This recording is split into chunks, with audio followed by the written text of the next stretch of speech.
and it actually takes a little bit of effort to do it right. So what we do is we set up a little bit of a structure for the team. So the first thing is I have a program that randomizes lists of people and places them in teams. I wrote the program in Python. So what I can do is run the program, and that will form your team. So it means that I'm using randomness to get diversity. So the teams are not all friends who are close together and all the same gender and things like that. Some of the teams will be all the same gender just because there's not enough genders. There's only 2 genders. But this randomizer will put you with people who you're not used to working with, and you have to learn how to work with those people. Now, it turns out that there's different roles that you can play in the team. Okay, and so I'm going to make you into teams of 4 people, and the teams, that means there are 4 roles. So you're a person, but when you join the team, you have a role. And the 4 roles are, actually I don't have a view graph on this, so I can type them. So there's the team leader. Oh, it's not very good. This doesn't go wider. Actually, let me...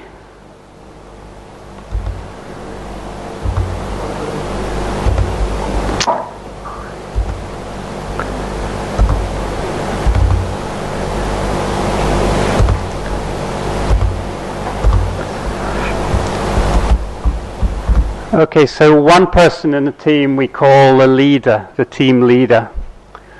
Now, you might think that the leader has to be very strong and tell everyone else what to do. But that's not the role of the leader. The role of the leader is to ensure that the team is a successful team. And for a team to be a successful team, it means that everyone in the team is contributing.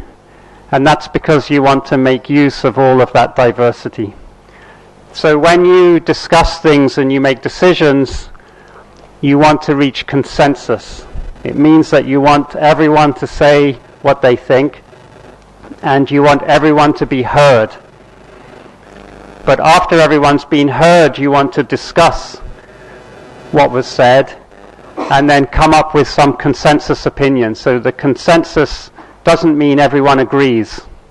If everyone agreed, it would probably be a bad team because there wouldn't be enough diversity on the team. So the consensus means that everyone is happy with this kind of compromise situation and no one is feeling like they weren't heard. So the leader's role is to make sure that everyone has a voice and everyone is heard.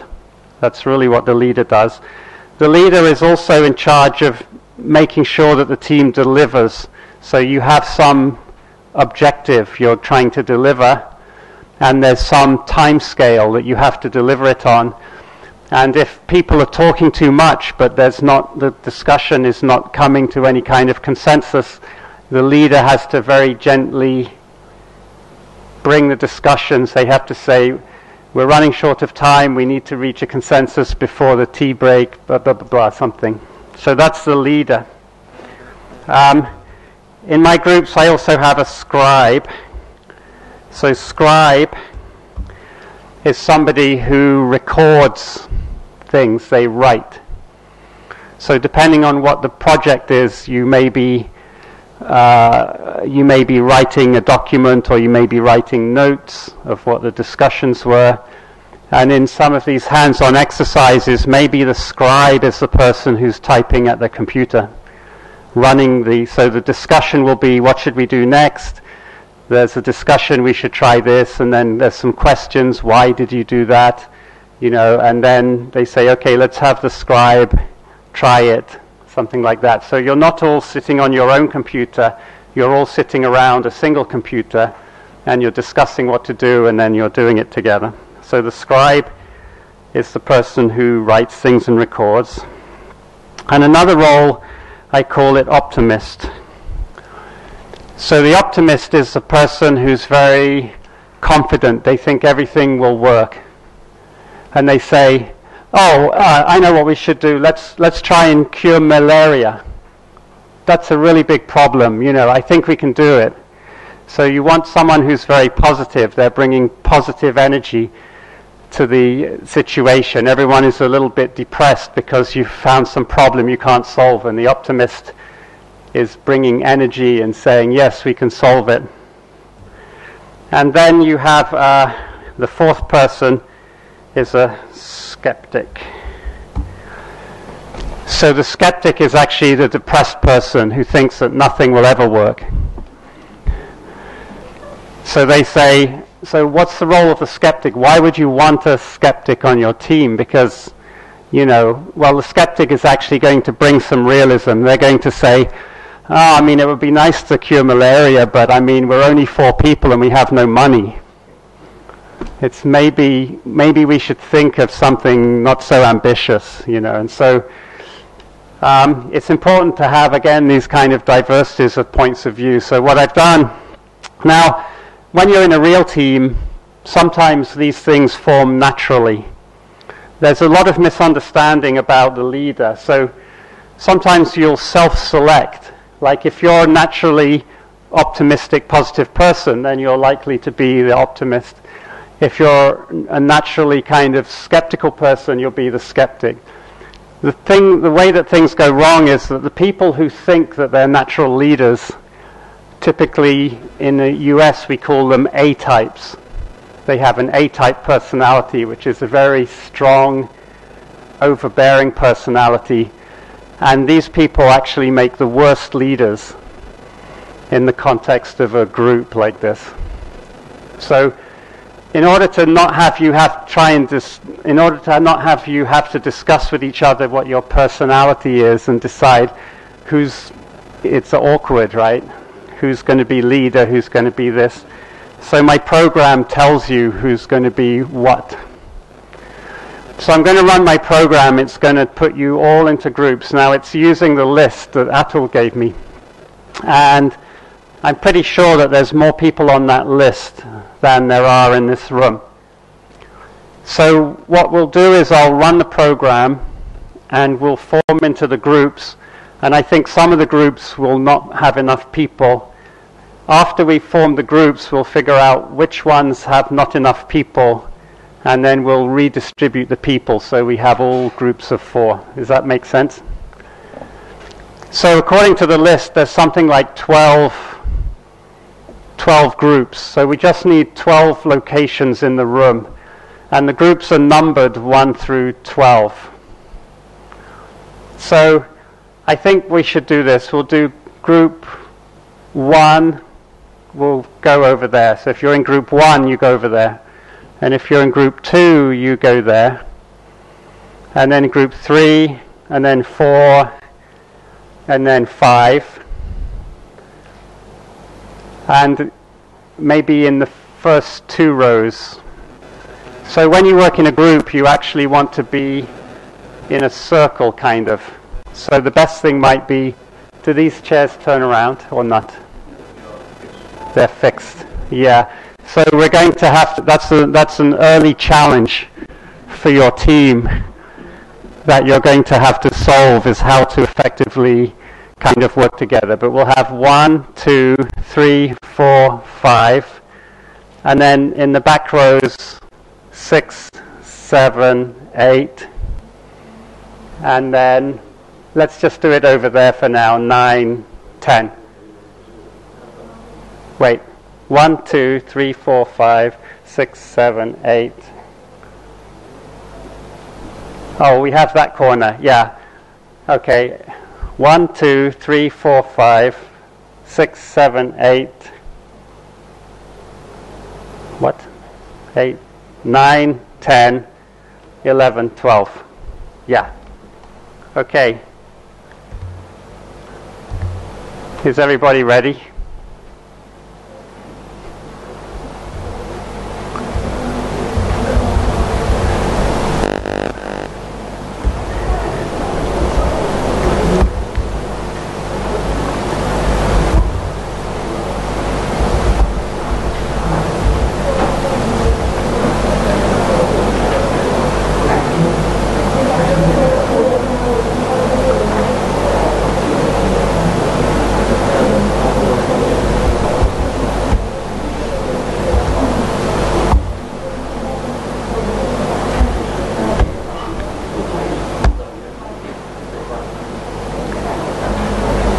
Oh no, there's 14 groups. Okay, so all I can show is this many groups to begin with. So if you're in one of these groups, please note down your groups and that's a good idea. Yeah. Or they can reach to their places so that we can see. Yeah, so Atul, you're a born leader. so I don't have to be very big. Yeah, you weren't on the list. So some people actually won't be on the list. We'll add you to groups. Okay, so if your name, so note down your group number. Has everyone found their name who's there? Okay, I'm going to scroll it down now. Please note it down. Group 1, 5, 14.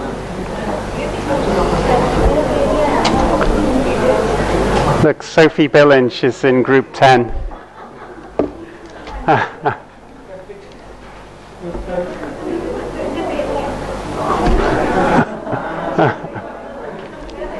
Sophie, you bring diversity.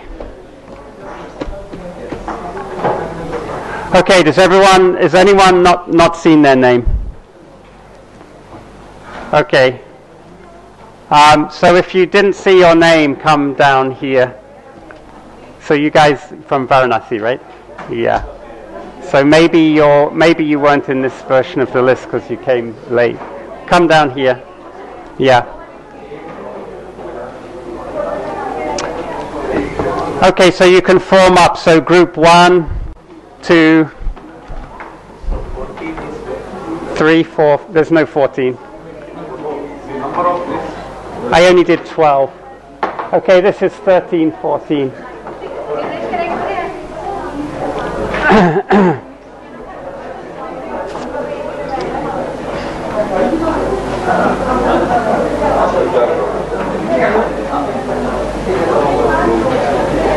Your name's not there. Yeah. Pragya Singh. Pragya Singh. I think some of the people will be absent and will be So some persons in this list are missing. Yeah, that's fine. That's why. Do the substitutions. Yeah, but if the groups form up, then a fresh list is obviously better. Yeah.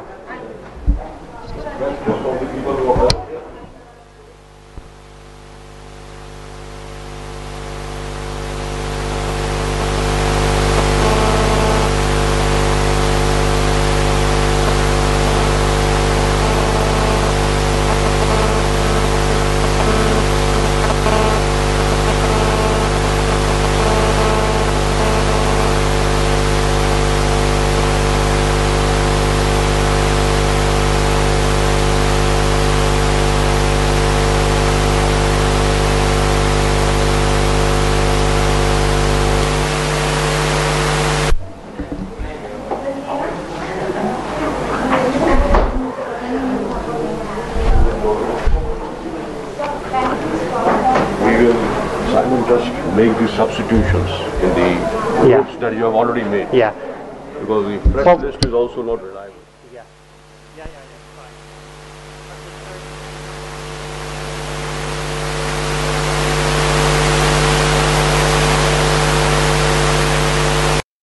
Take your position. Yeah. If you're in group 1, stand here, even if it's only one person. Group 1 here, and then group 2. So I think, so group 2 join these. Group 3 is here. Group 3 is here. And 4. Group 4 is anyone from 4 Group 4 is here. Group 5. So if your name is not on the list, then come over here.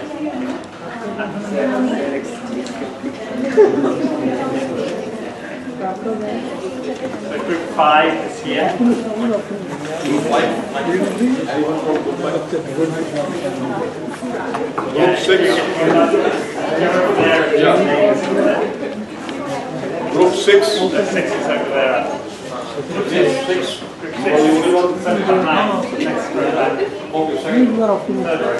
Third row. You are optimistic. Group 6 is in third row. Group 7. Yeah, group 6 is here. 7 also in third row. Group 7 is here in the middle. You are here. And group 8. Group 8 is here. Okay. Harpreet, आपका कौन सा group? 14 number. 40. So you are with Krishna. 40. Yeah. 40. So group 9 is over there. I Shankar. 9 is here, and then 10 is here. Okay, yeah. Okay, yeah. 10 is Group here. 10, group 10 is here. You are 10. You know media girls. Yeah. 11. 11 and only one. Okay, we will add some. Second. 5 is here. Okay. 11. You are 11. Yeah.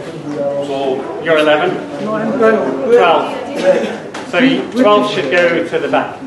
Yeah. Yes, we 3 are in 12. when you go behind them. 11 and 12 get 12. आप इधर आ जाइए.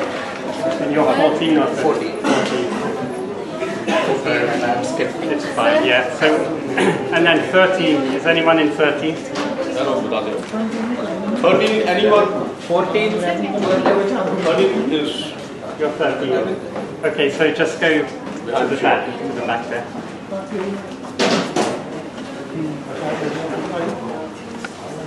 you are group 3. Please sit down. Yeah.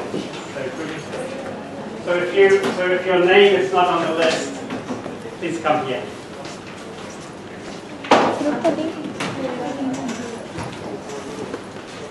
Okay, so we're going to start making the groups whole.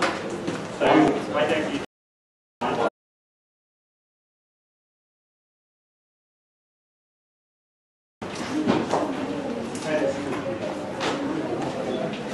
Which number are you? 7. Okay, you joined 7. Okay, and then you join. What are you? Are you complete? 11? 11. 11. 11 is complete. No, you are all in 11. They are We in can 12. He is in 11. In 12, 11 is 3. We can get merged to form Okay. one group. Yeah. Now come down to your group. You come. Okay, you join group 12. Okay. So now we have 2. What's your group number? 8. You're 6. Okay, why don't you join 6?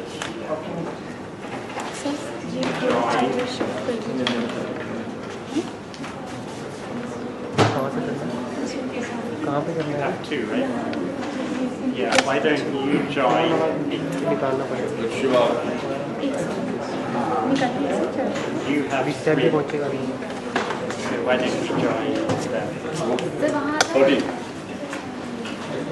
Now you're 1. Very good. Actually वो फिर Yeah. You have 4. Yeah. You don't. So they have 3. 6. Group 6 has 3, right? Yeah. This is perfect. Okay. So can you join group 6, please? No. Oh no, it's not you. Okay. So could you join group 6?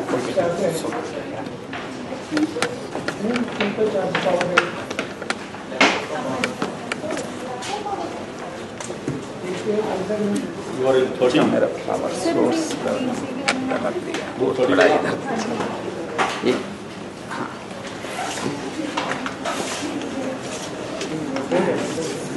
Shankar की paint है। ये देश लेके क्या आता शायद। Please take your seats. Okay, so everyone should be in a group, and every group should be full now, I think. Is that true? Now the groups need to spread out a little bit.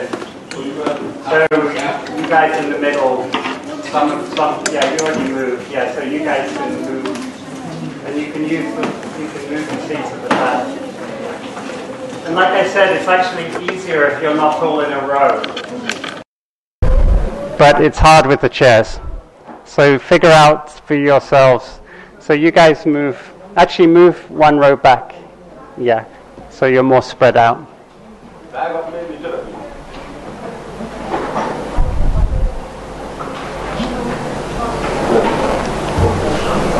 Yeah.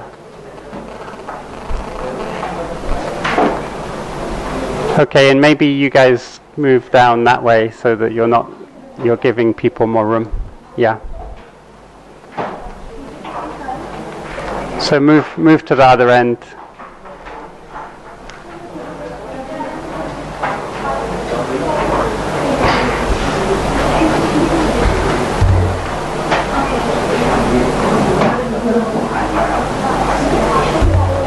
Group 1 is here. 2. 3.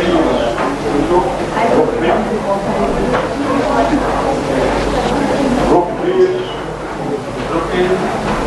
You are in 3? No.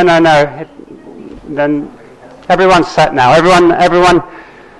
So everyone, you should know your group number and you should know your role. Now, the first thing you should do what's that? Pen?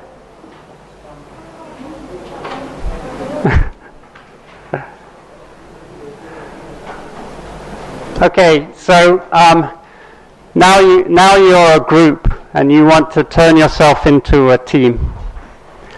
So one of you is the leader, so the leader should probably take control. And it's very important, as I said, that everyone's voice is heard. So it's very important that everyone in the group knows who everyone else is in the group. So the leader should reach out to people in the group and ask them what their name is and ask them to introduce themselves. And it's actually very difficult for me when I'm with Indian people because I'm not used to your names.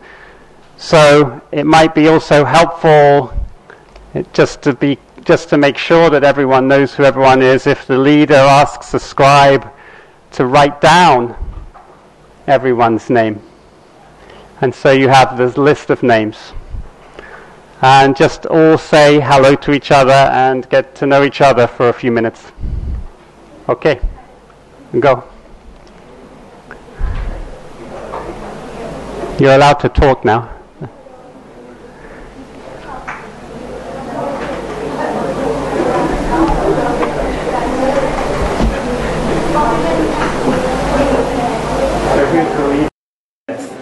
She is the leader. Yeah. I'm the skeptic. You're the skeptic. He's the optimist. She's the scribe. Right. And you know all each other's names, so yeah. And how are you going to refer to Honourable Professor, senior guy?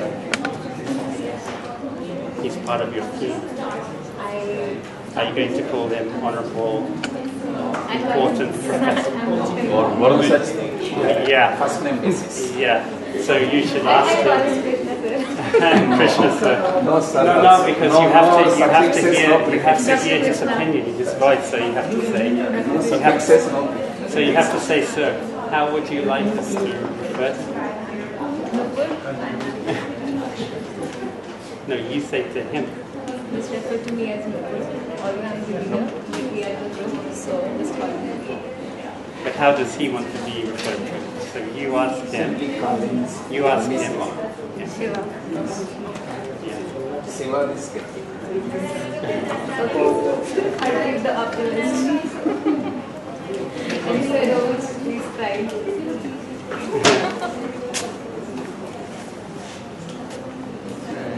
you know everyone? Yeah. Did you do that? You wrote down the name. Yeah, one. Very good.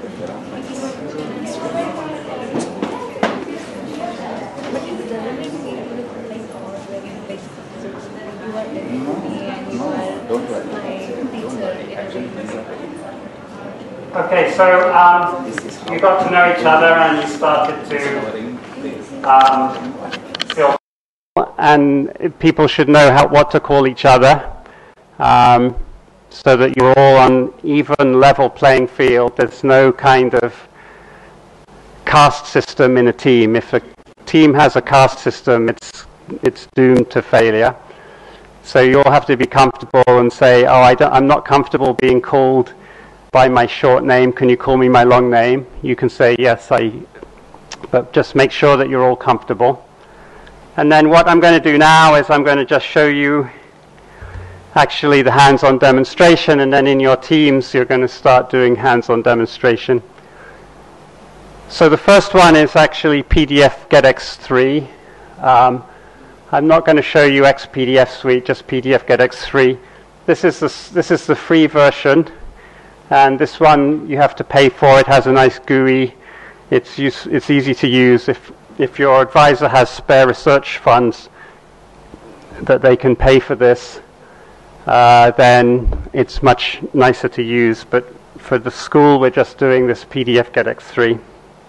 And so the objective is that you have raw data in the form of a one-dimensional diffraction pattern, and you've collected it from a synchrotron, or you've collected it from a MOLY K-alpha X-ray source in your lab, or from somewhere else. And so the goal of this tutorial is to ensure the software downloaded, installed, and working. So one of the goals is to ensure that it's downloaded, installed, and working. When you're working in your group, what I really want is just one person doing the analysis and the other people suggesting things and posing questions and answering questions. But at the end of the tutorial, I want the thing working on everyone's computer. So one of the goals for your team is to work together to make sure that the software is working on everyone's computer. Now, we have some people who can help with software installation. So one thing to do in your team is to try and solve as many problems as you can using the expertise in your team. But when you realize that there's not enough expertise in your team, it's appropriate to reach out and say, we need extra help, and so then put your hand up, and I or someone else will come and try and help. Okay, so a good team tries to solve as many problems as they can with their own skills, but a good team also recognizes when it needs to seek outside help, and then it goes and seeks help. Then we're going to set up firstly the config file to do the PDF GetX3 analysis, understand how to run the software and get a good PDF from the data, and then we're going to use this thing called tuneconfig. So I'm going to actually demonstrate this up here, and then I'd rather you didn't follow along but actually just listened, and then when I finish, then you try and do it. So the steps go like this. If you go to the 00 underscore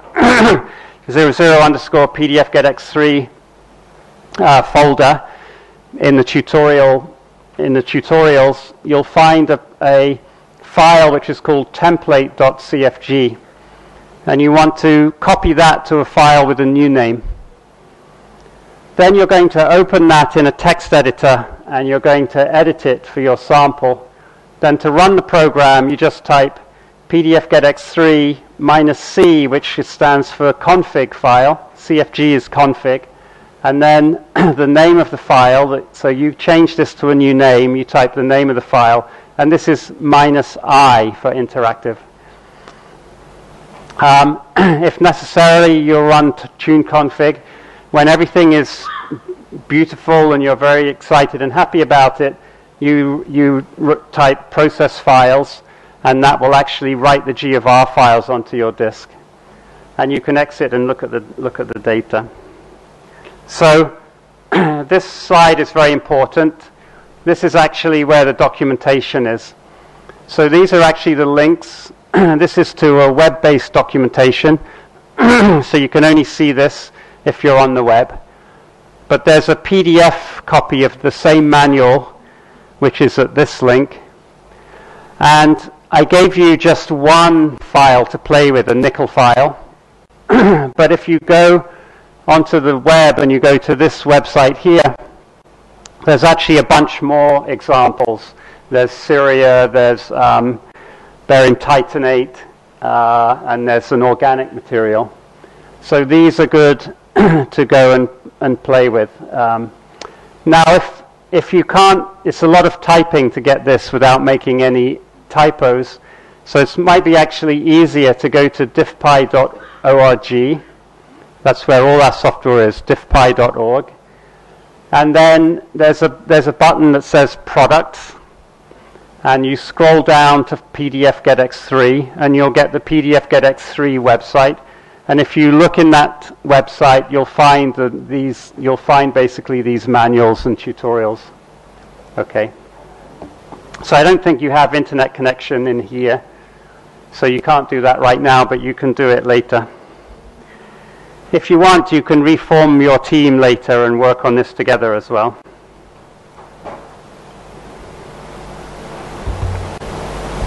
Okay, so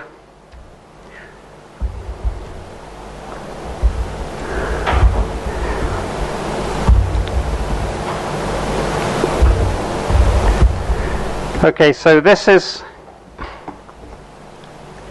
the I think you all have this. So it's tutorials. No, this you don't have. You have this tutorials 00_PDF GetX3. So that one was a file that you should have received yesterday. Now, if I do ls, I list what's in that directory. There's a readme.txt, then there's a data directory, and you have this and you have that, but you don't have the PDF GetX3 manual, and you don't have the PDF GetX3 examples. I downloaded them from the diffpi website. You can download them from the diffpi website later. But I just did this so that I had some more rich examples that I could demo to you. But what you can do in this hands-on demo is you can cd, change directory to data. And if we do, actually on some Windows machines it's dir. Okay, there's a bunch of stuff that I've put in there by accident, but basically you've got anything with any file with a extension chi, chi. This actually contains data. So there can be other file formats, there can be other file extensions that contain data, but this chi file contains data, raw data. So there's a nickel.chi, and there's a kapton.chi. Now, when we collected the data, we had powdered nickel, and we put it into a kapton capillary. And as we discussed yesterday, we measured the nickel inside the kapton capillary, and then we measured the kapton with nothing inside it. And so these are the two data files. This is the nickel and the sample container. This is the empty sample container. Any file which has a GR extension is a PDF. And these are all text files. So what I'll do is I'll just show you what they look like.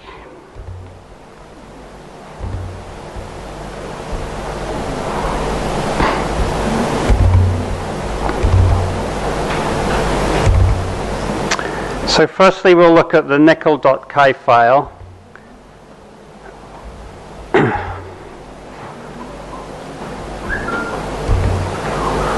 So it's a text file, so any text editor will read it.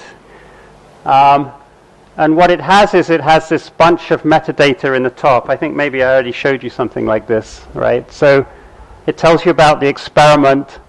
The data were integrated from a 2D detector in Q space. The X-ray wavelength was 0.1835957. These are calibration parameters for the integration. The data were integrated on a Q grid with a step of 0.02. And it's actually in inverse angstroms. These are things that you don't really need to know about, but this tells you that it's been corrected for polarization. That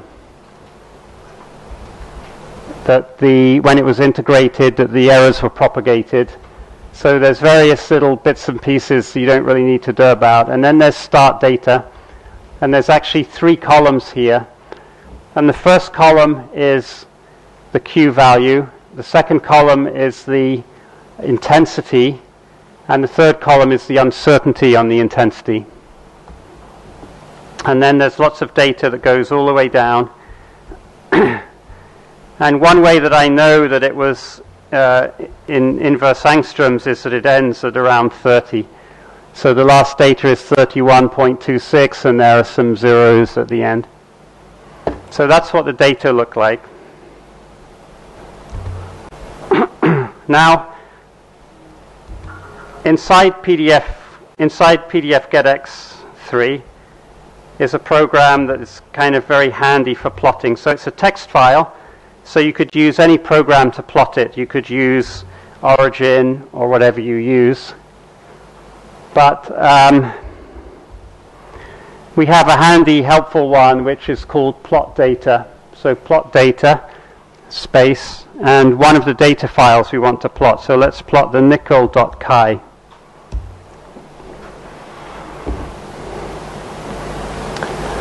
So this is a matplotlib window, and it's just plotting nickel.chi. So this is the raw intensity, and you can see beautiful Bragg peaks. And it has this nice function for zooming. So let's say that we want to look in the high Q region to see what the data look like. I might want to just enhance that region. So you can see we have these broad Bragg peaks extending out to 25, and then it's looking kind of flat, and then it goes completely down at 30. Okay. Now, I can also, what's happened is that this plot data has put me into an IPython prompt, and there's a way that you can use this program in a more advanced fashion by using the IPython prompt, and that's described in the documentation. But I don't want to do that today, so I'm just going to exit out of there. Now let's look at the background file. So we'll look instead at Kapton. So Kapton is a polymer, and it's an amorphous material. And so it basically has no Bragg peaks. That's what the scattering from Kapton looks like. It has this big broad hump down here at around 1 or 2, and it has some smaller humps here. But it's like, this is why we like using Kapton for a container, because it's kind of fairly weakly scattering, and it's the scattering is very smooth. And it looks like, because the thing was on a full scale, it looks like they both have a similar intensity. So what we can do is we can plot them together. So what we do is we say plot data, and then we list. You can give a space separated list of all of the data that you want to plot. And now you can see it looks like this. So they're both simply plotted on the same plot. And what we can do is we can look down here, so we can zoom in, and we can look at where the intensities. We can expand the low Q region, and the green one is the Kapton, and the blue one is the nickel. And what we can see is actually that we've overcounted the Kapton, so that the Kapton signal in the Kapton data is higher than the Kapton signal in the nickel data. So it means that when we're going to do the corrections, we're going to have to multiply this Kapton correction by some number less than 1. And we can estimate it. We can look at this peak here, and let's say this is 10. So that's about 7. And this is about 16. So it's about 0.4, 0.4 or 0.45. So we're expecting that we'll have to scale the background by a factor of 0.45. And this thing will bring this peak down to here, and it'll show this thing. It's incorrect for this green line to ever be above the blue line. If I press this little house here, it returns it back, and then I want to zoom into the high Q part. And here you can see that the scattering from the Kapton is quite a bit lower than the scattering from the sample, even though we've overcounted the Kapton. So it means that a lot of the scattering out here, even though there's no structure, it's actually coming from the sample itself. So the convenient thing with PDF GetX3 is that you can run it with a small number of commands. But what we do then is we put a lot of the information inside a config file. So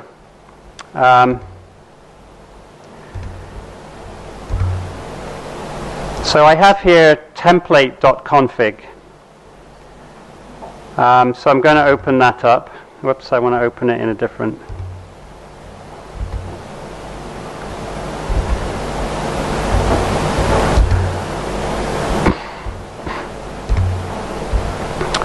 So it has lots of lines, and at the beginning of the line are these hashes.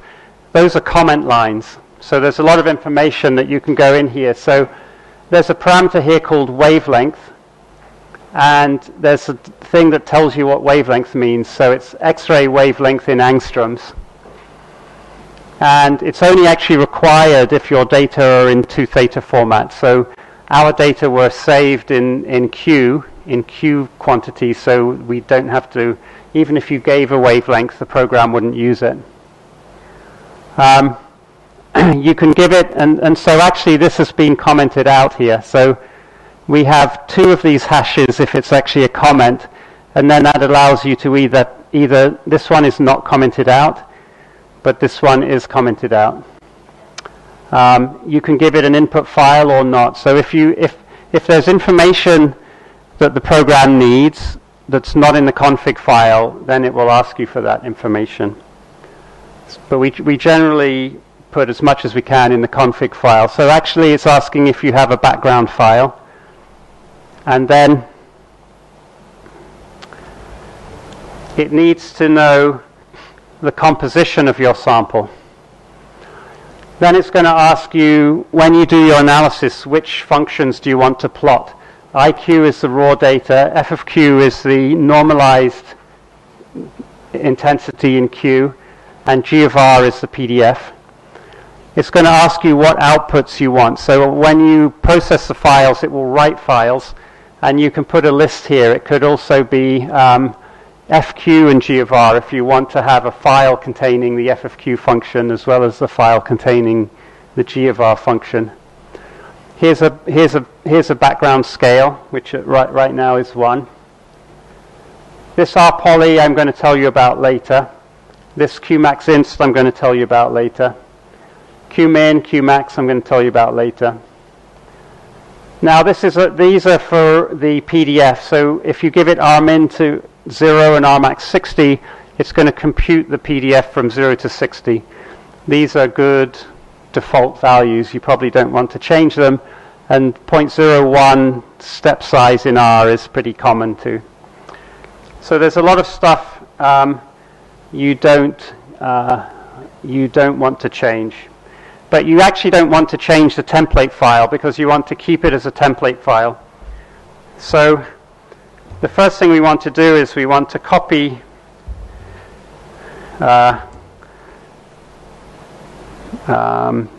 so we want to copy template, copy.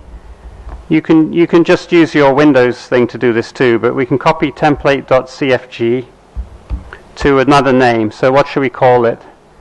We'll call it live demo. .cfg. A word of advice here is that it's actually much easier for programs. It's easier for humans if your file names have spaces in, but it's easier for programs if your file names don't have spaces in. So if you want to avoid headaches in the future, make a file name without spaces in it. So I'm going to call it live demo, and I'm using a thing that in software programming we call camel case.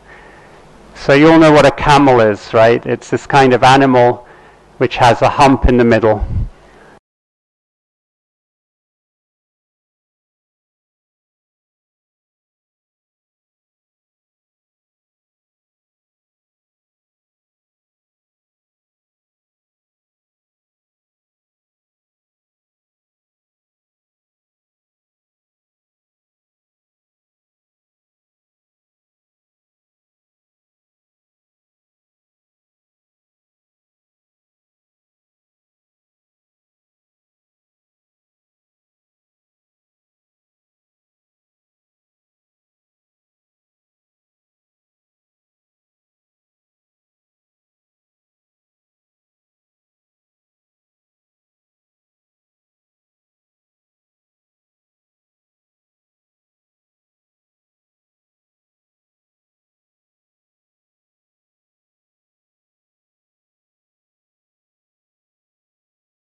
Example, and a very handy thing in the program is you can just write it as a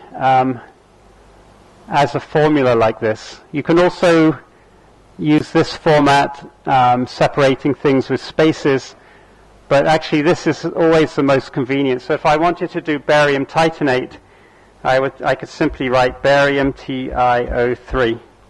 If I had a barium titanate sample, I would type that. But I have a nickel sample, so I type that.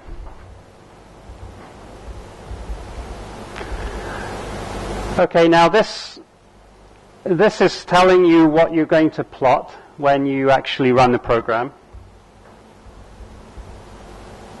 And this tells you the output file, and here's the list of possible ones you can have: S of Q, F of Q, G of R, and also I of Q. So I think we might want to do F of Q and G of R. Now I'm not sure if it's space separated or comma separated. Yeah, this plot is comma separated. So I think it's a comma separated list. Now background scale I'm going to leave as 1 for now. I'm going to leave these guys. Actually this one here I want to change. So we had, so it looked like 31 in the file, so I'm changing that to 31. And actually I want it to go into interactive mode, but I'm going to leave that commented out because I'll show you how to do that at the command line. So I'm going to save this. I can close it. Now running the software is actually straightforward. So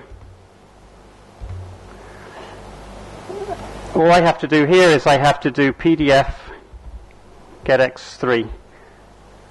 What it will do is it will automatically go and look for a file called pdfgetx3.config, and it will try and run it. Let's see if there's one in there. Yeah, so I do have one hanging around. So I'm going to actually remove that one.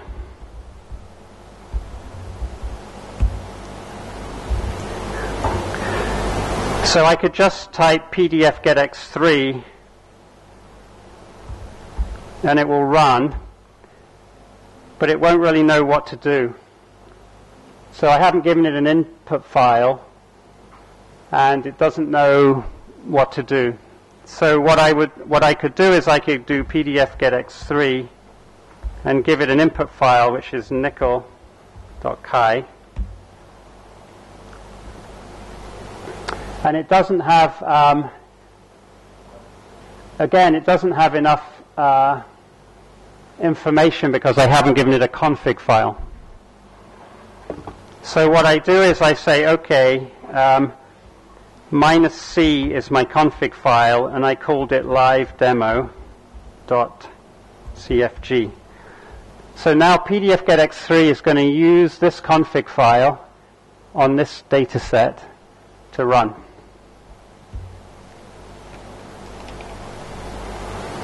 So now it has enough information, and it's actually, it's read the data here, it's produced an f of q, and it's produced a g of r, and it's actually done a fairly good job, even with us not doing anything.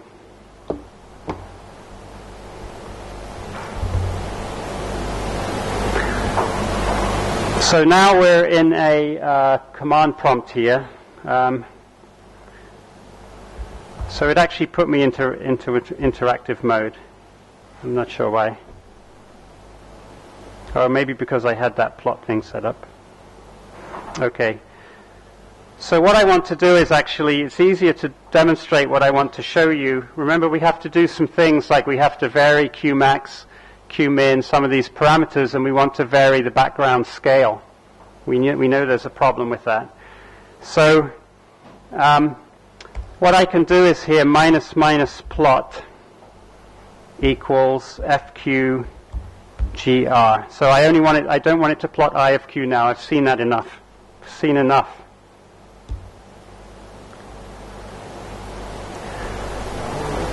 All right, so now these plots are a little bit bigger.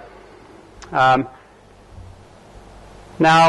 the next step is kind of the most fun in a way. So what we want to do is you can actually give parameters to the program by typing them into the config file, or you can actually do config, and then these are all the different things that you can configure by actually giving numbers. So you can give config.qmin equals something. You can do config.qmax equals something. But a much better way to do it is to run this little program, tuneconfig. And you have to remember to do these parentheses here. And that pops up this little thing here with sliders. So I don't have much room on my computer here. But here's the f of q that I have, and here's the g of r. And now I can try varying all of these things by just grabbing this with the mouse and moving it. Okay.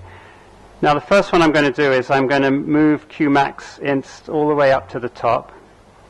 And I'm going to move Qmax all the way up to the top. And this is somehow what you often see is at the very edge of the data, there's weird stuff. And actually, the reason that we have, so Qmax is the maximum Q value that the program is going to Fourier transform.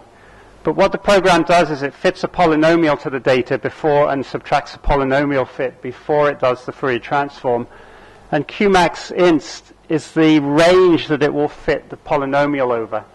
So there's actually no reason why the program would fit the polynomial over the same range as it Fourier transforms the data. That's why we have two parameters.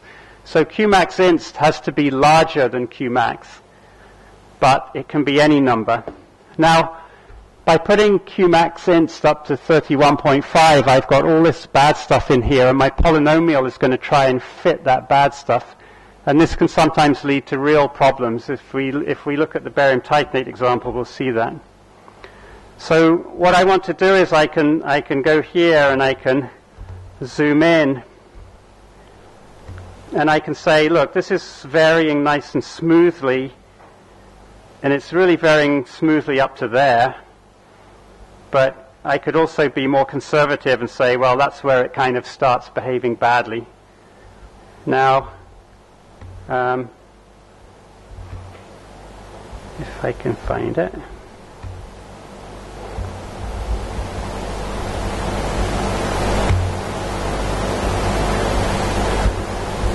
So if I put this guy on here, I can click. Actually, I don't think I even have to click. Yeah. So if I select this pan view, I can place my cursor at some place like this. And then if you look down here, it's telling you what the x and the y values are. And so my x value is 30. So I think conservatively I would like to make my Qmax inst to be 30.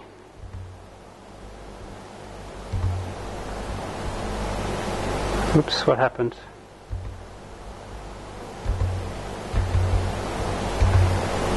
I think I accidentally closed it.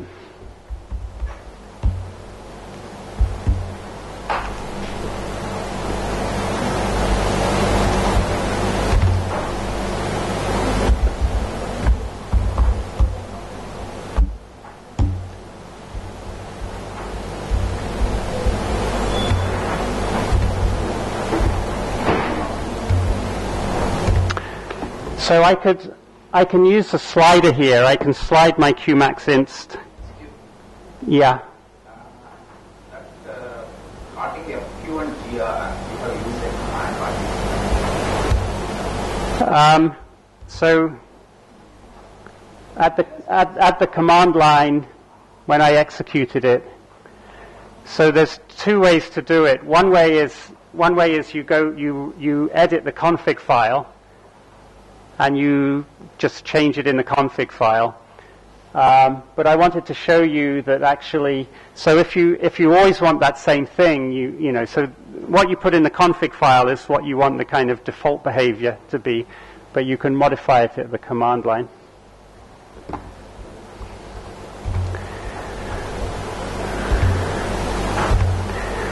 So I can move this, I want to get it to 30, so I can move this slider to 30. And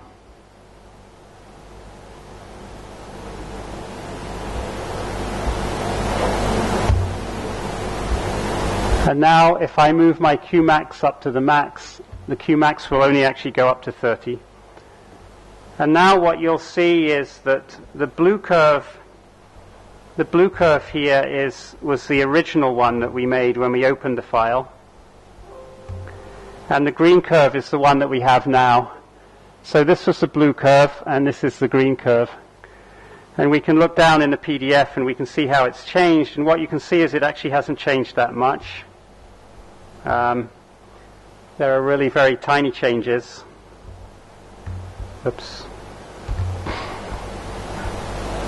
And some of the biggest changes are maybe down here at low R. One thing that's happened is that we've decreased the size of the ripples down here, and that's because we've removed noise. So there's always this trade-off. If you go higher in Q, you have a higher resolution, but you have more noise. And so it was a good trade-off to not put this noisy stuff into the data. Now, our background scale is fit at 1 here, so we can play with the background scale a bit and see what happens. So actually, if we increase the background scale, Actually, for this one, we actually want f of q, I of q plotted. So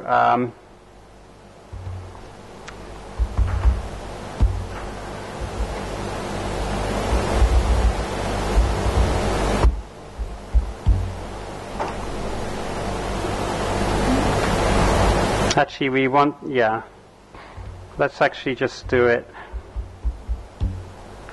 with I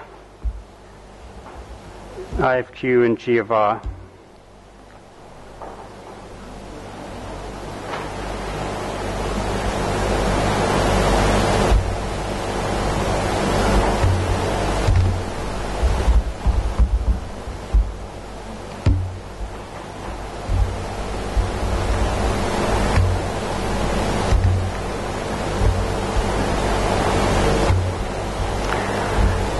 Now we can change the background scale, we can increase the background scale.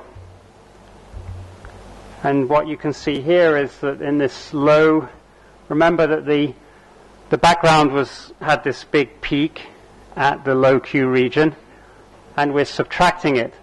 So the green curve, which is the new curve, we're over subtracting now, we're subtracting too much. And even before it looked like we'd subtracted a bit too much. So what we actually wanted to do was lower this down to some number like 0.5.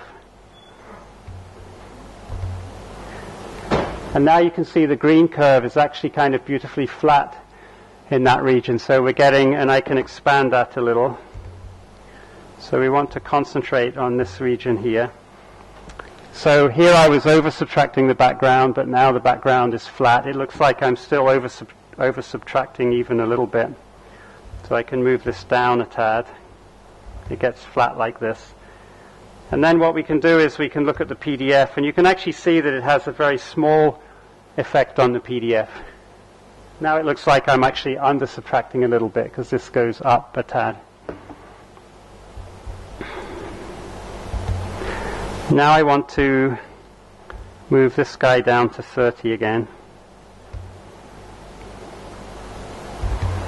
So now we get our nice low noise green curve here, and it's nice and flat. Now let's say that we're happy with that PDF. Let me play with one more thing here. So actually what's happened is that we've got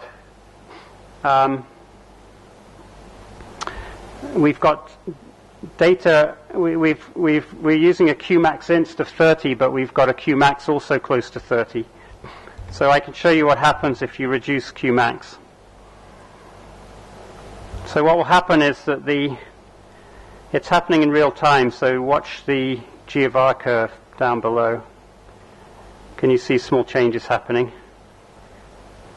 So as we get down to a very low Qmax, it's probably easier if I blow this up a bit. Now we've got a very low Qmax. The peaks, the green peaks are lower. Actually, they're not. They have the same intensity, but they're broader. So lowering the Qmax has broadened the peaks. So that means that we're getting less resolution. But you can see that this was a Qmax of actually 12, or 13, 14. It's a Qmax of 14. And the green curve is quite acceptable PDF for some simple material like nickel. So you can actually get very good PDFs even for Molly data. And if you look up here in the high R region, the effects are even less because the peaks are actually broader there. So the Qmax, the needing high Qmax is a little bit overstated, I think, often. But let's go back to this low R region. Now you can see the green ripples are becoming quite large. These are the termination ripples. And if we now go something very drastic, we can see that all kinds of things happen that are not very pleasant. So this is a Qmax of 6. So the green curve is a Qmax of 6, and the blue curve is a Qmax of 30. So if you did a copper K alpha radiation experiment, and you measured to, I don't know, to 90 or 100 degrees in 2 theta, you would have a Qmax of 6, and you would get that green curve. And basically the green curve doesn't look anything like the blue curve. And so that's why really copper K alpha radiation is not sufficient. If you do copper K alpha and you go all the way to 8, that's if you had a detector that goes all the way to 180 degrees. It looks like this. It's starting to kind of look okay, very broad. If you have a Molly tube and you measure to high angle, you can get to about 12. So the Molly tube would give you the PDF that looks like this. It's starting to look actually very good. If you had a silver tube, you could measure to 15. And it's starting to look really quite good. Okay, so usually my recommendation if you're going to build a source in your lab is to build it with Molly. Anyway, let's say that we've got really beautiful data here, so we'll put the Qmax up to like 28, and look at how flat that green curve is. So that, I mean, the baseline of the green curve, that means that we've got a very high Qmax, so we've got no termination ripples, but we have very low noise. So that green curve is really a beautiful PDF. It's more beautiful than the blue one, in my view. So I'm very happy. So what I do is I type here, I'm happy with my config, so I want to save it. So I type process files and give it this paren because it's a function. So in Python, whenever you put the parens there, that means you're executing a function or a method. So I process that, and it tells me it's going to write a nickel.fq and a nickel.g of R file, but it's telling me actually it already exists. It won't overwrite it. So actually the program's very friendly. It tries to prevent you making mistakes. But we actually want it to write. So as an argument in this file, we're going to do force equals true. And we're forcing it to overwrite the file that's already there. We could also change the name of the output file, and I don't remember how to do that. In here, it's probably one of the config. It's probably config dot. So if you do config dot and then you press tab, you can see everything that's available. And we'd be looking for something like file name.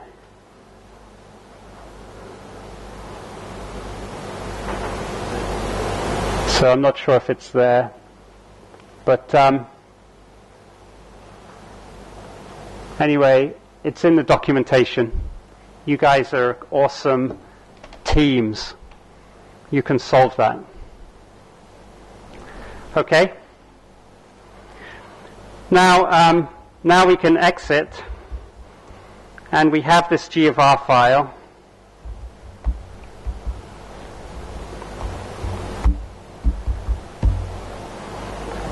Now, this is two that we created previously, so you can compare yours against these. But this is the nice one that we made. So we could then use our plot data, nickel.g of R, and we can see there it is, beautiful G of R file, and we could load that into PDF GUI. We could do modeling. You can load it into Origin. You can publish a paper and become rich and famous. Okay, any questions? Yeah. What is the meaning of our polynomial is 0.9 and background is 1.0? You're asking about R poly? Our polynomial is 0.9. Yeah, okay. So that's the one thing that I didn't go through.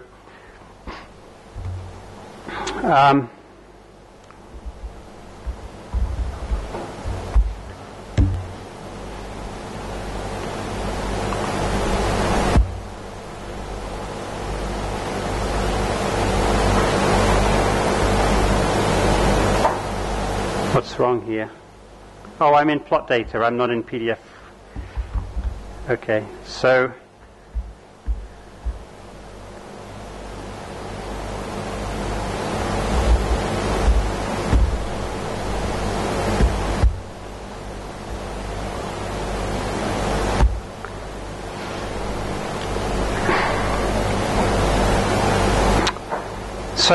our poly is the order of the polynomial that we're going to fit to the data before we subtract it. And the key with our poly is that we want to have that number large enough that we can fit all of the background, but small enough that we're not fitting any of the signal and subtracting it. And the basic idea is the units we gave for that is actually angstroms. And what you do is you look at your data and you see where the first peak is. So the first peak is here in the G of R. It's at about 2.5. And so in actuality I can set R poly to any value up to about 2.3, 2.4, and I won't be removing any intensity from any signal from the data. I mean, strictly speaking, I should kind of look at this edge of the peak. So 2.2. So as long as I don't set our poly to any number greater than 2.2, I'm safe. So that's my safety thing.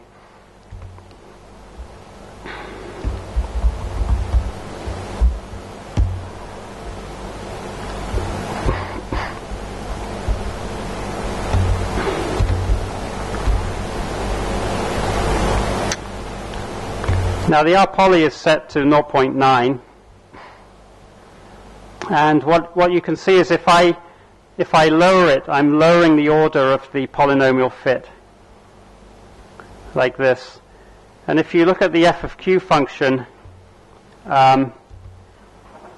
you can see that it's actually not doing a good job of making it flat. So there's some kind of oscillation in the f of q function. These data are so good, it's actually hard to show it going bad. I've got barium titanate data that show it better. And then you end up having kind of noisy PDF. If you now watch this peak here, and I'm going to increase our poly. So firstly, I can flatten out the PDF, and I actually flatten out my low R. So this thing is flattening out nicely as my PDF flattens out, as I increase our poly. And this is where we had it set by default.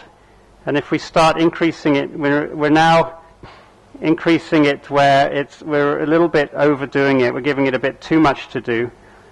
We're giving it too much freedom to fit the ripples in the data, and it's producing this like flat line here instead of a nice sloping line. Usually we don't worry too much about that. And we can take it up to 2 here. And now it's basically going very flat here, and then you're getting this ripple there. So this parameter is actually important if you have a low Q max, because you can really overdo things. So what we can do is we'll move this back to 0.9. We'll move Q max down to let's say 8. And now we'll increase this R poly.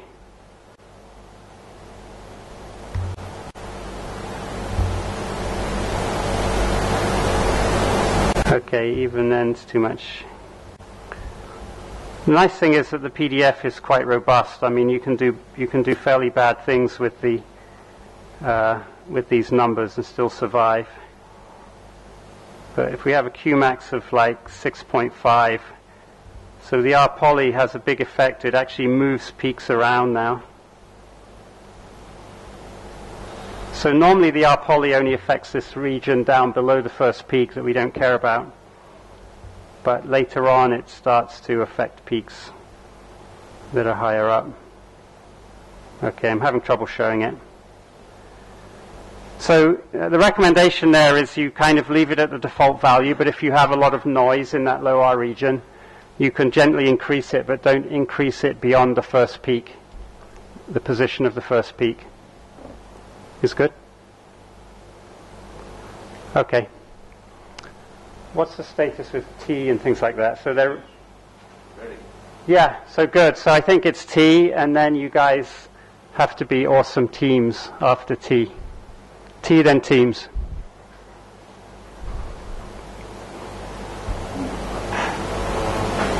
So we break for tea, or we continue.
Well, you config, CFG means config, so you could just do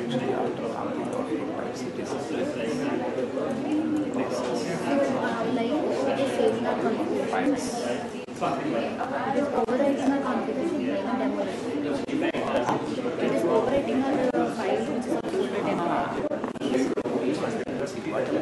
Yeah,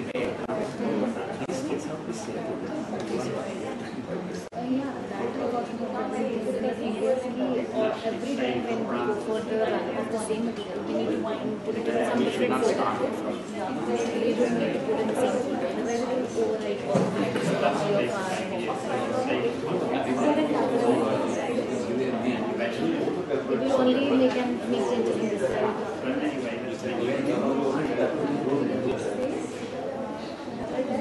This is the one button. Over here, all the commands are going to pass. यहाँ पर सारी commands दे रहे हैं, तो वो changes वहाँ पे हो रहे हैं.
Once you are okay with this, then it will take only 10 minutes.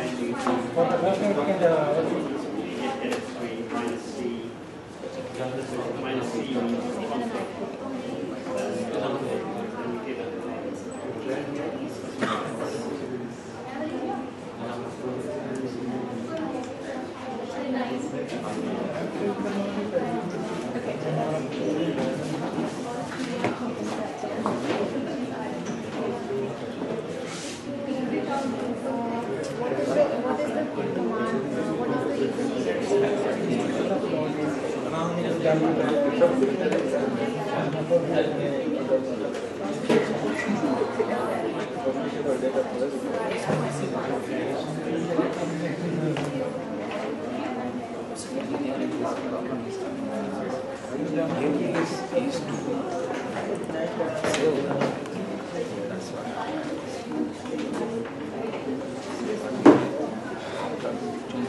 पहले कर लेते हैं फिर वो याद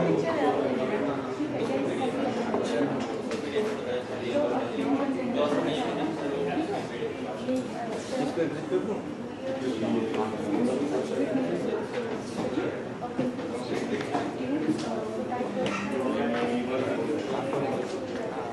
हमने टूल कॉन्फ़िग करके ना ब्रैकेट में दिया था. अब हम टूल कॉन्फ़िग में ये वाली file process files view this GR already exists force and it will write overwrite successfully saved and updated for us it is and not. that is precisely what we want GR that is Maybe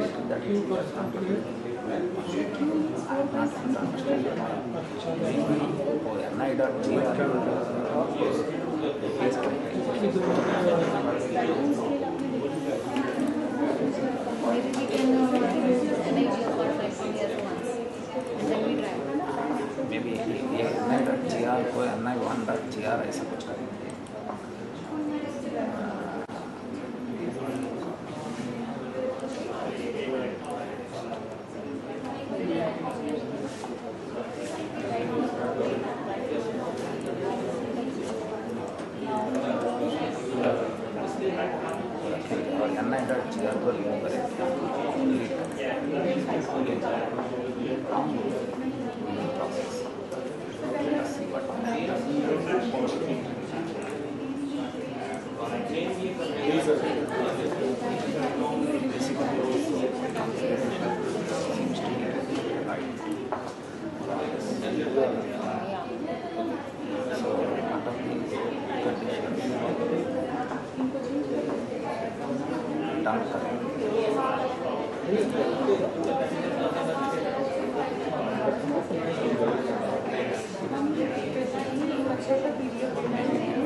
We are not sure about that we need to do it or not. We are not sure about that we need to do it or not. I don't know whether I have done it. I have not done it.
और GFI आनी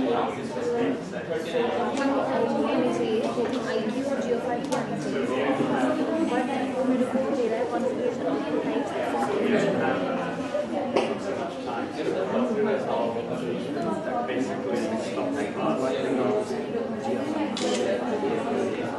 but जो मैंने plot किया है वो I plus में होगी, मेरे को ना बोल रहा है कॉन्फ़िगरेशन आउटपुट टाइप से वो वही है CC आउटपुट टाइप से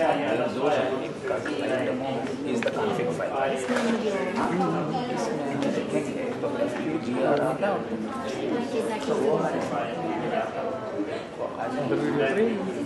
हाँ, अब वो प्रॉब्लम तो मेरे को लग रहा है क्या प्रॉब्लम हो रही है कि उसमें हमने आउटपुट टाइप में FQGR इसमें हम जो प्लॉट दे रहे हैं वो IQGR चलेगा ना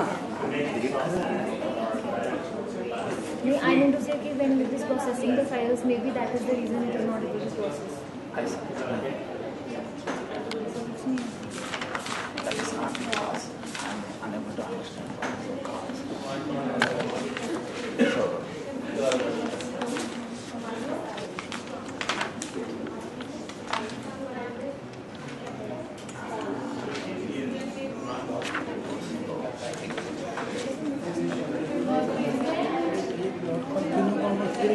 SOP के लिए तो SQ का तीसरा कौन सा है?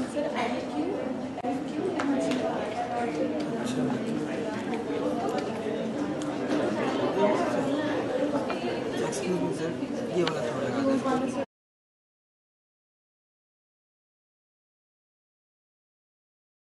लिखे हो ना कमांड से? हाँ सर, मैंने ठीक है। कैसे एग्जिट कर दें? नहीं एग्जिट मत करो, वो process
That is looking good.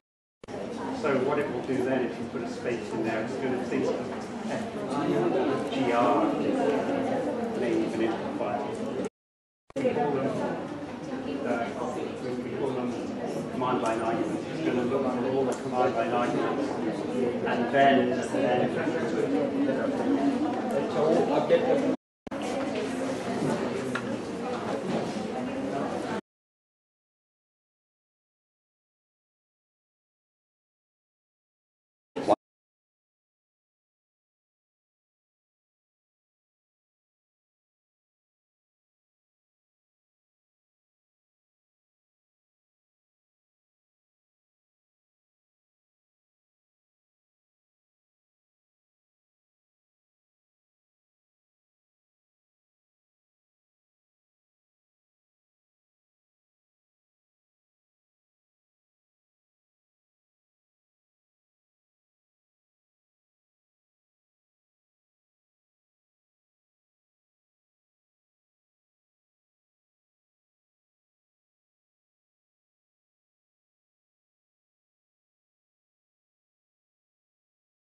is now, yeah.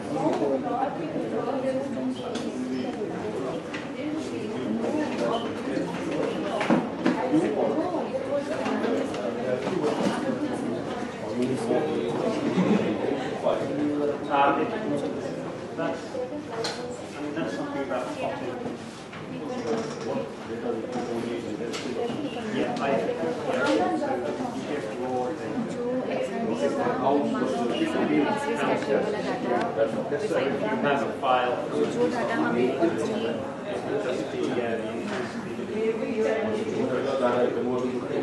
well, you don't have to convert it to the program. Yeah, and then the config file you have to send data and then import it into the No, you don't get it.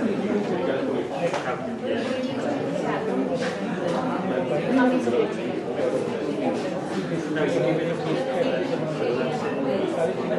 You don't give it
Yeah, so right. You have to read the documentation to make sure you get it right, but you're actually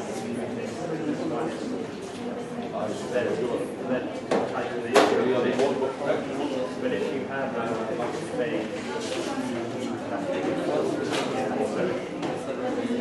you have to you have nickel and silicon, you have half the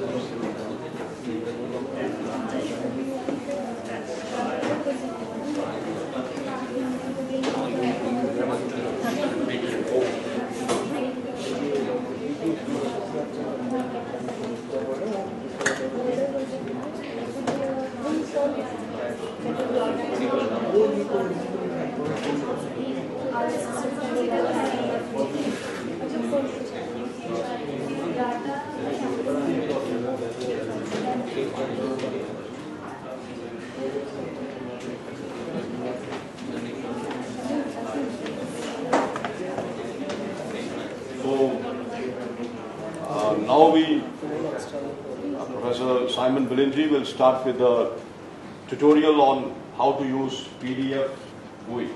Okay. So once you have GFR from PDF get X3, you refine it using this software.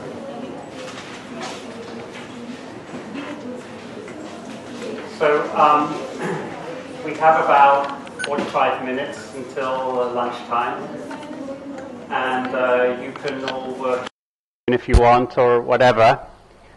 But no, we can go till 1. We can go till 1. So yeah, we can go till 1 o'clock. So Professor Khanna was very kind to extend the session. So we were working in Teams on PDF Get X3 this morning. That allows you to take raw data and get a PDF. And the next stage after that is modeling. And rather than leave you to finish up GetX3 and do this tomorrow, I wanted to give you the PDF GUI introduction right now. There's not much time to work on it, but I'll show you how to use PDF GUI. You'll have a little bit of time to work on it, and you can actually then start actually fitting the data that you processed. And this afternoon, when you have access to the internet, you can download more tutorial examples for PDF GetX3, so you can play more with PDF GetX3. It turns out that the nickel example I gave you is exceptionally simple. It's almost impossible to get a bad PDF from nickel. If you look on the tutorial examples on the web, there's some more challenging examples. Cerium oxide, barium titanate, there's an organic material which is the most challenging. And what you'll find is actually you thought you were confident about PDF GetX3 because you could get nickel. You'll find that there are more problems, but the PDF from data, now we want to model it.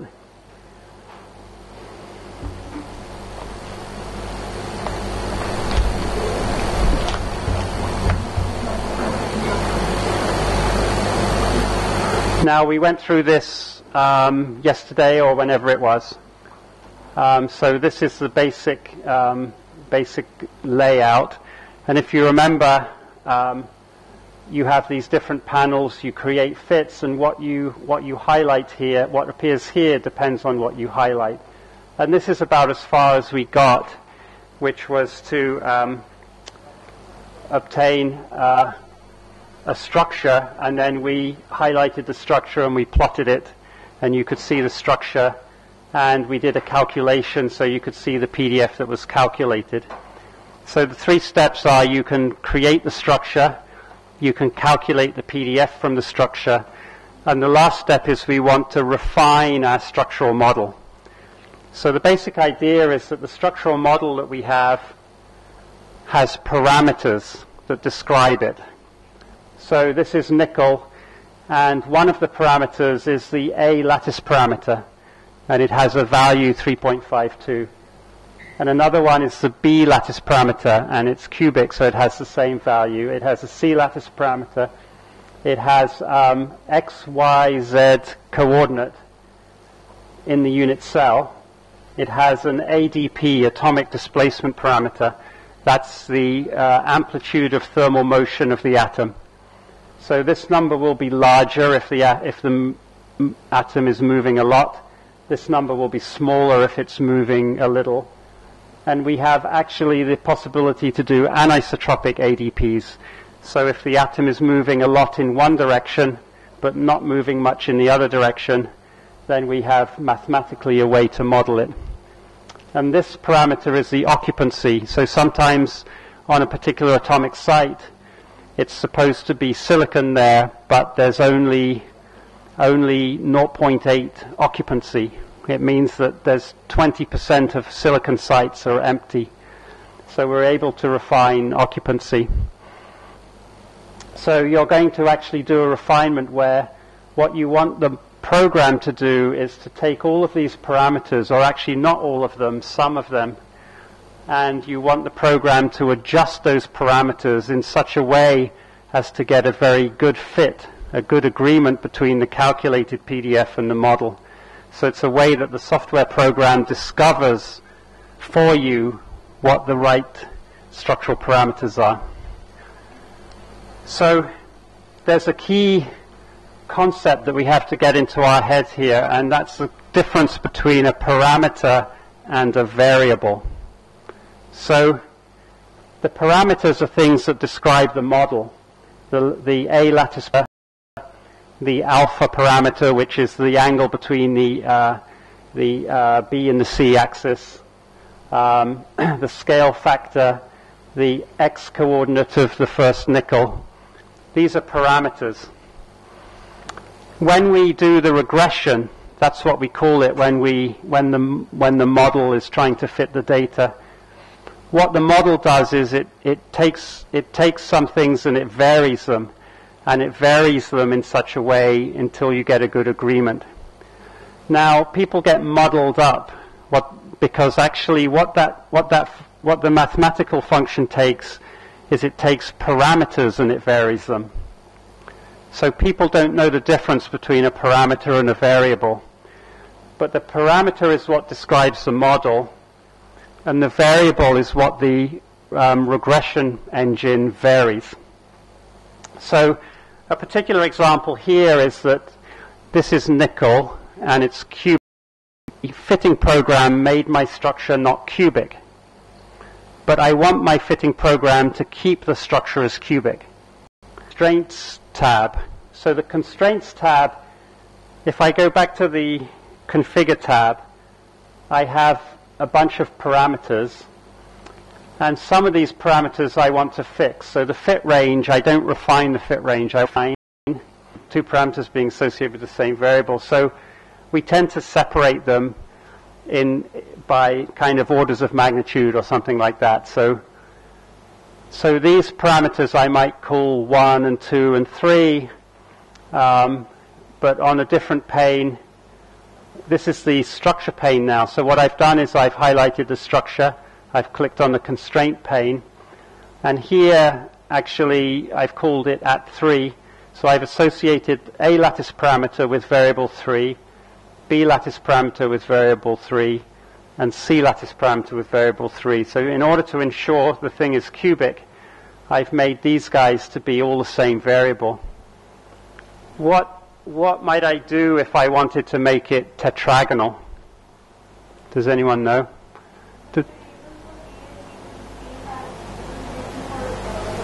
Yeah, so tetragonal means A and B are the same, but they're not the same as C. So what I would do is I would make these two to have the same variable number and this one to have a different variable number.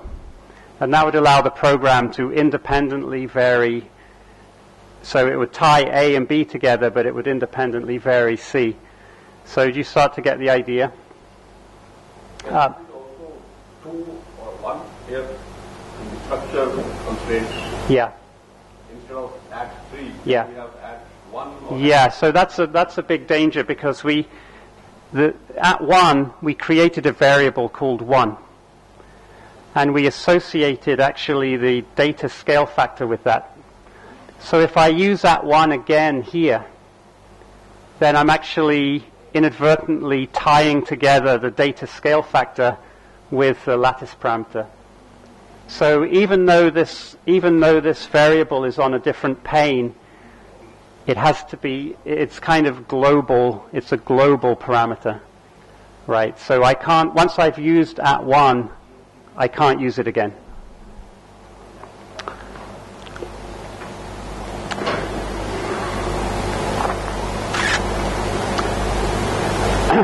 So now I've set up my refinement, and I click on my fit.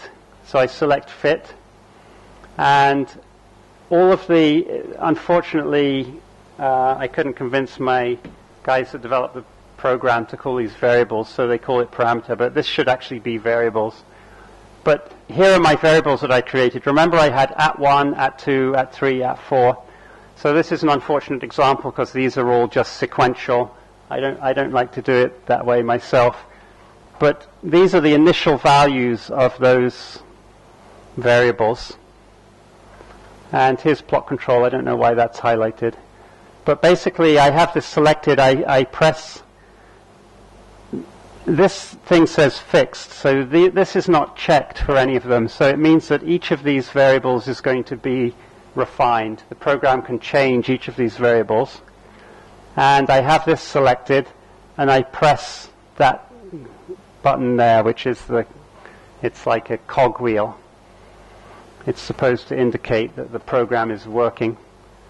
Now, something that you should do first before you do anything is you should go back to this configuration page for the data, and you should make sure that the fit range is narrow. I would advocate putting something like 0 to 10 initially.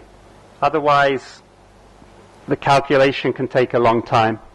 So while you're making sure your model is correct, you would set it from 0 to 10. Then when you're close to having a good solution, you can then change that R range.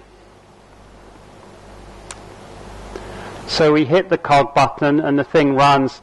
Now this pane down here, this is actually the output from the program. So we haven't hit the cog button yet, so there's no output. But we hit the cog button and suddenly some output appears. And if you can scroll up and down and you can see all of the output. This is just the bottom line of the output. And it's showing you actually how good the agreement was. And this RW is one that we use a lot.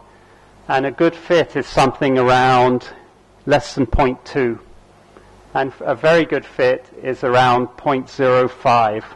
So 0.09 is quite a good fit.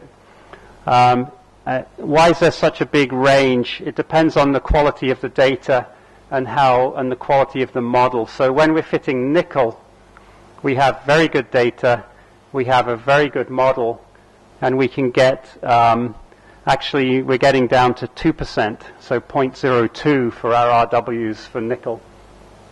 But if you have a nanoparticle and it's got a bunch of disorder in it, and it's got some organic ligands that are not in your model, and there's all kinds of stuff going on, 0.2 in that case is still quite a good fit. You just have to play with the program to get some feeling for what's a good fit and what's not a good fit. Now, as well as once this thing is finished and converged, then what you'll see in this parameters pane is actually the refined values. So you can see the variable number 1 was at 1. That was the scale factor on the data. It had an initial value of 1. But after the refinement, we found out that actually a better fit was obtained if we scaled the data by 0.76. Right? So this is the final refined value. And these are the refined values of these other things. Now, what we often do is we often want to make the refinement go sequentially. So we want to turn on one parameter, refine it, make sure everything's correct, turn on a few more parameters, make sure they're correct. And what we want to do is we want to use as a starting point for each step, we want to use as a starting point the best fit we got from the previous point. So what you do is you basically right-click on here, and you get this thing here. It says copy refined to initial, and if you select that, it will take these numbers and it will put them here. I'll show you in a sec. We have plotting here so you can actually see what's going on.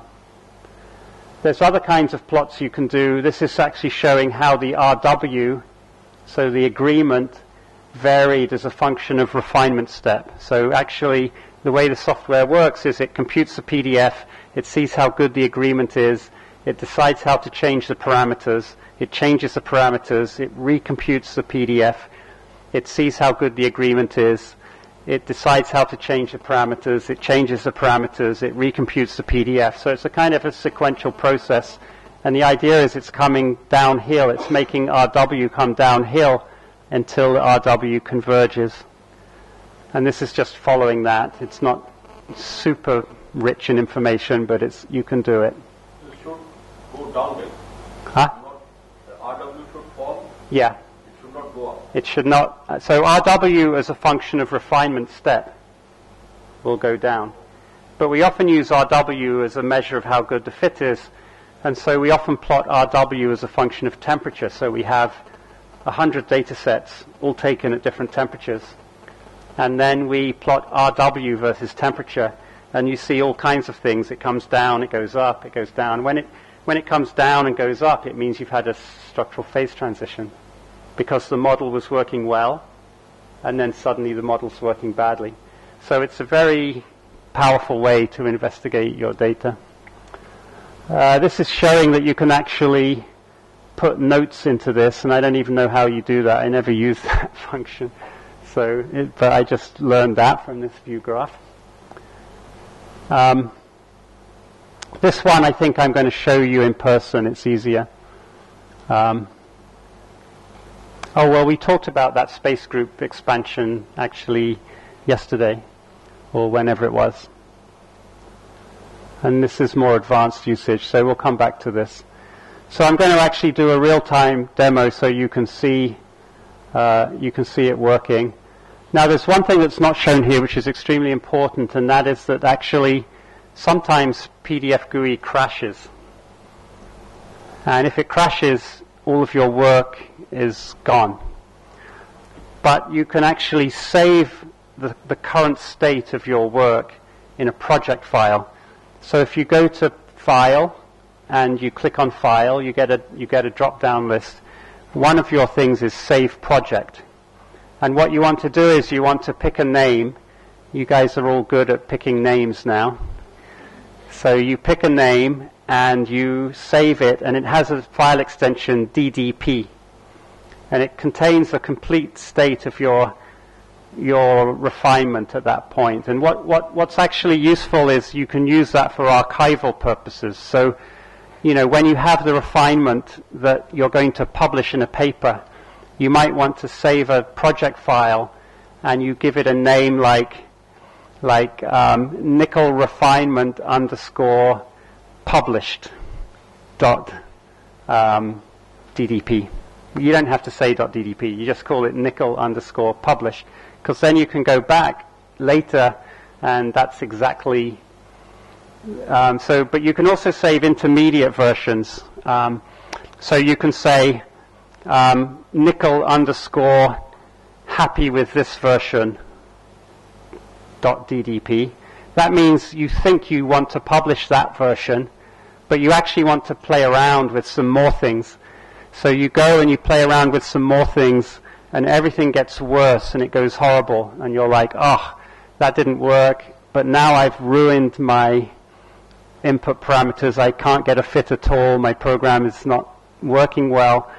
But you save that intermediate version with that name, so you can go back and you can open that one and you're back to where you were when you saved it. So the basic advice is save frequently and often. So you save as with a new name when you want an archival version, but you can just do Control-S, Control-S, Control-S. Once you've saved a project file once and you do Control-S, it's just going to update the same file name. Okay? Questions? Yeah.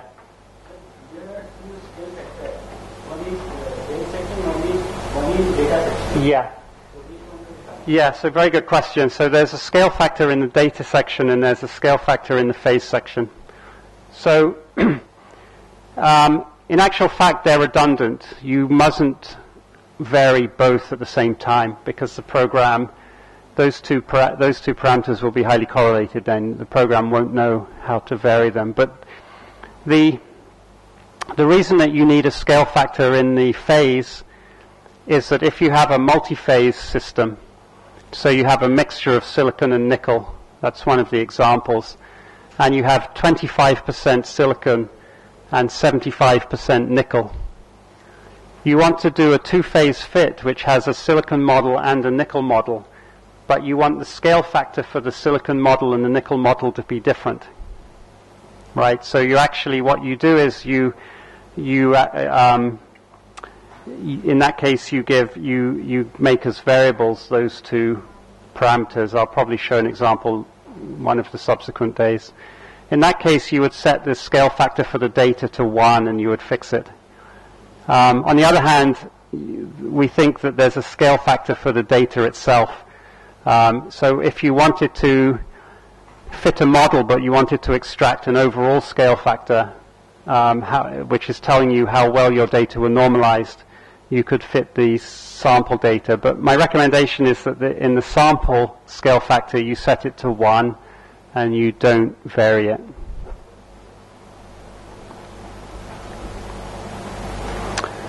Okay, so here's my PDF GUI. I just started it and it's running. And if you remember rightly, the first thing I have to do is I create a fit and I give it some name. Nickel example. There's my nickel example. I want to Let's add some data first. So new data set. So let's see, do I have a nice nickel PDF? So I have a nice nickel PDF here that came from my PDF GetX3 tutorial. Let's try that. And let's just plot it to make sure it looks good. Firstly, the fit range here is up to 60, so let's just put this, before I get into trouble, let's put it down to 10. Now I'm going to plot it. So it looks like a good PDF. We're going to try and fit this PDF. So now I'm going to add a phase. And I'm going to create it from scratch. And it's going to be nickel.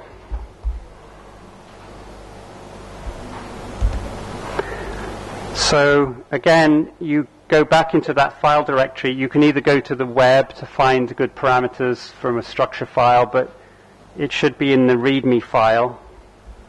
And we know that it's 3.52.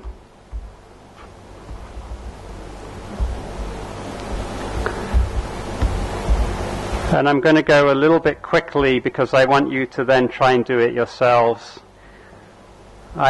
I can leave the scale factor here like this. I want to include an element. So I want to right-click, insert atoms. I want one row, and I'm going to make it to be nickel. Now I have to expand this. So I want to expand the space group, and it was FM 3 bar M.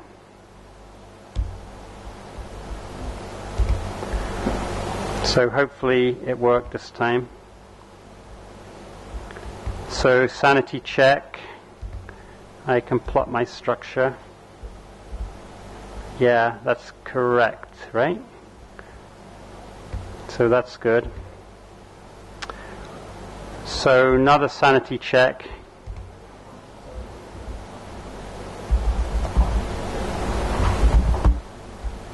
Going to do a sanity check calculation. I'll run it.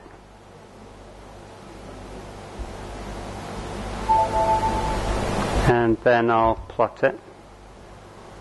So that's what it plotted to. So despite our difficulties yesterday, it went more smoothly today.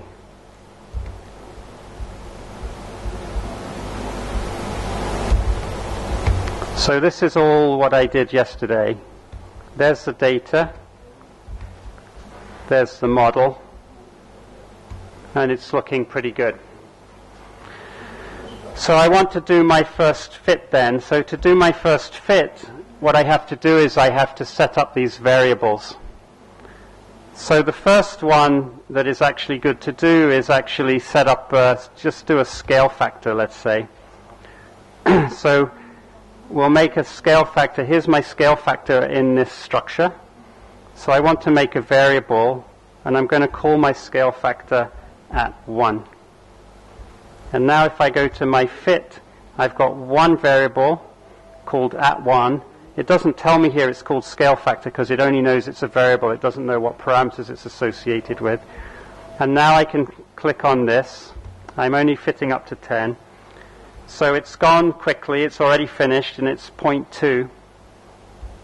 Now if I click on this guy, this is my fit. So you can see it's going pretty well. It's actually, the peaks are all in the right place. So my model is in good shape. But it's getting a bunch of things kind of wrong. So what I want to do is then I want to say, okay, what can I vary now? So lattice parameter is probably the next thing. I need to shift the peaks. Actually, it's going to be actually pretty close, but you can see that they're a little bit, they're maybe possibly a little bit shifted, not by much actually. So remember the difference between the configure. So if I go to the configure pane, I have values in here for my parameters. If I go to the constraints pane, I don't have any variables set. But I want to set, so I'm going to call these I think everything on this page I'm going to start with at the 10 level. So I'm going to call it at 10. And then, because it's cubic, I want this one to be at 10 and this one to be at 10. So now I can go back here, and now I have two parameters.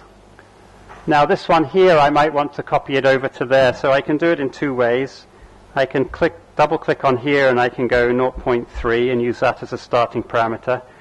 I can also do this copy refined to initial, and I could use that big long number as a starting parameter. And now I click on this, it runs, and I can click on this and click on this, and so that's my fit.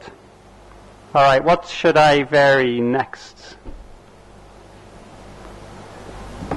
So you can look at the fit, and the peaks are in the right place. Roughly speaking, the amplitude is quite right, but it looks to me like actually the peaks are too narrow. If I look very carefully, it looks like my red curve is to the right of the blue dots here and to the left of the blue dots there. And in the difference curve, I get this M-shaped thing. That's very characteristic that my fit peak is sharper than my real peak. So the way that I can vary the sharpness of my peaks is by varying the ADPs. And that's a model, that's a characteristic of the model. So I go here, and so it's what I want to do is vary U11, U22, U33. Now I could give different variables to all of these. It doesn't, all of the nickels are equivalent to each other, so it doesn't make any sense to give different variables to different nickels. But it might make sense to give different variables in different directions. U11 is the X direction, U22 is the Y direction, U33 is the Z direction. But it's a highly symmetric structure, and you should always start with the most simple model. So what I want to do is I want to create a variable, and I'm going to call it at 11. And I associate the same variable with all of these guys. Now, it's actually important to make sure that these initial values are all the same. So these are all the same. So when I apply this constraint here, I can make the constraints all the same. Everything will work fine. So now I click up here. Now I'm not actually going to bother to move this over because these numbers are so close. So I'll just run it. And now it went from, it was 0.26 or something, it went down to 0.11. So we're making really great progress. I know that it's going to actually look much better. So now I've got actually a good model. I've got a good starting place. Before I do anything else, so what I say to my students is I say, you know, whenever you're in a happy place, save your file. I'm in a happy place. I'm going to save my file. So what I do is I say save project. I can do save project as, but since I haven't already saved it at all, it's going to ask me. So now I need a project name. So I'm going to call it live demo. A live demo intermediate, let's say. So it's saved.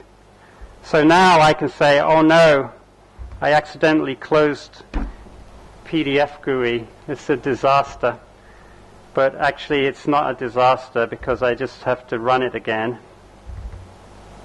And here it is, and there's nothing in it.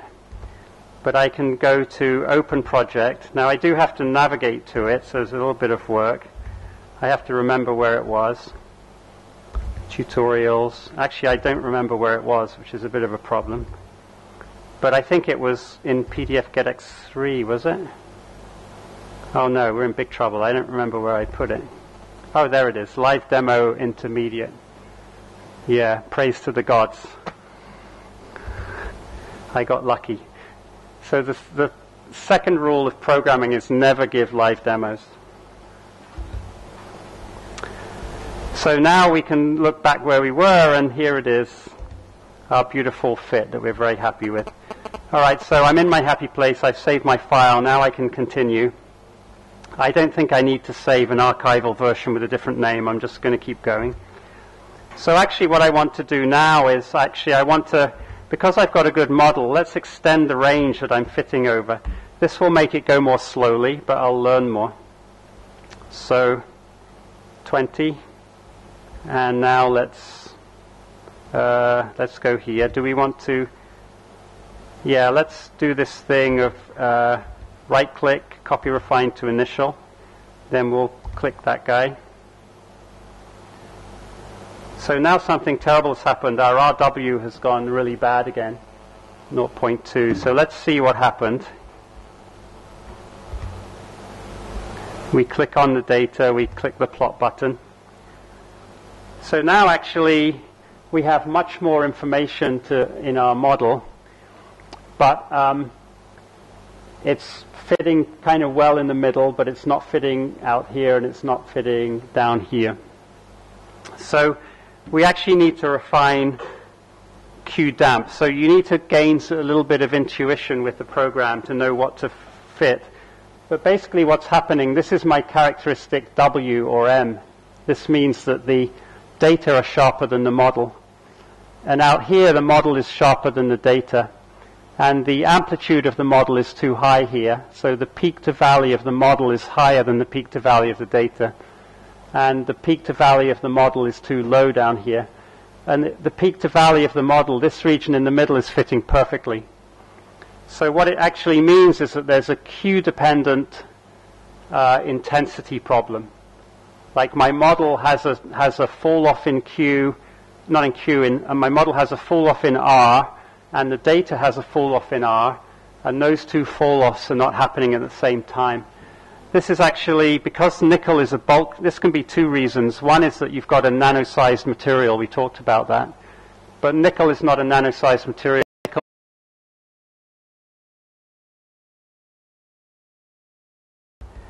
So all of my structural parameters I had as kind of at 10, 11, 12.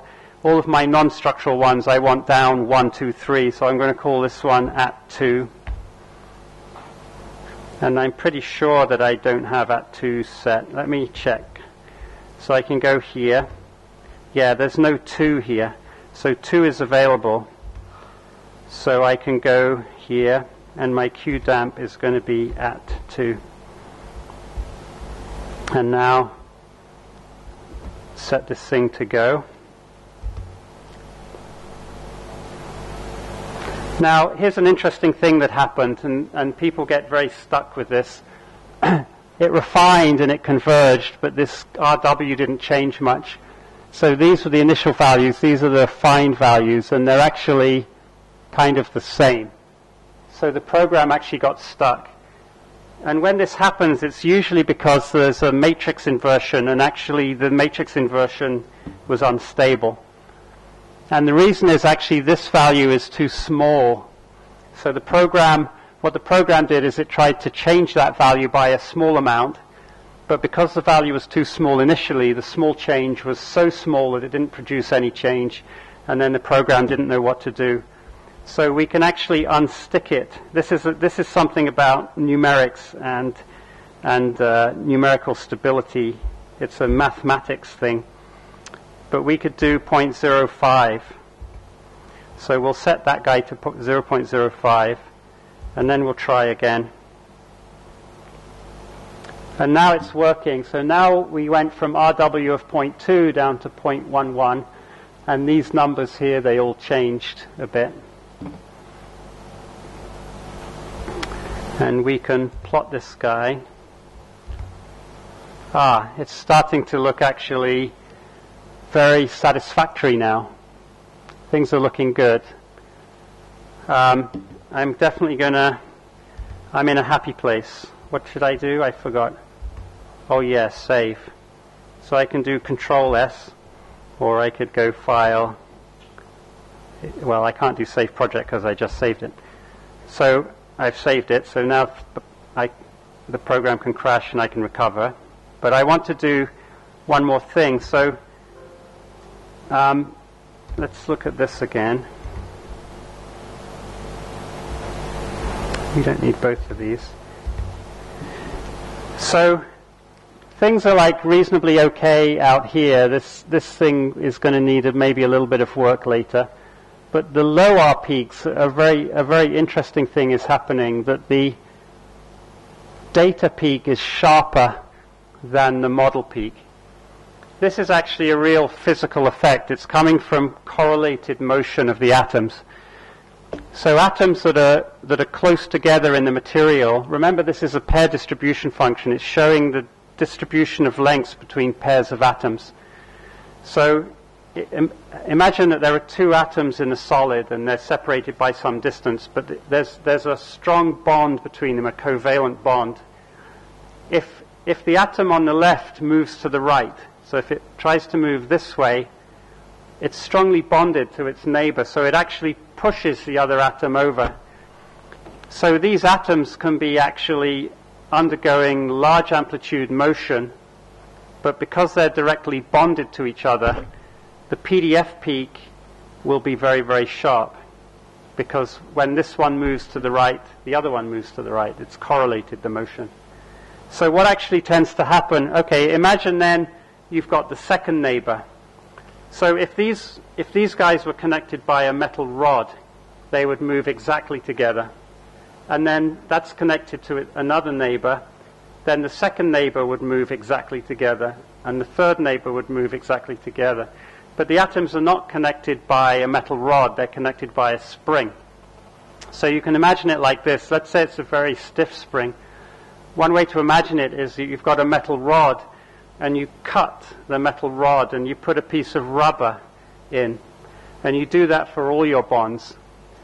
What happens is that these guys, they still move together because the metal rod is there, but they don't move perfectly together. There's a little bit of wiggle. The second neighbor, the same thing, but there's now two bits of rubber. So they're decorrelated a little bit more. The third neighbor, there's three bits of rubber. And now the motion is becoming quite uncorrelated.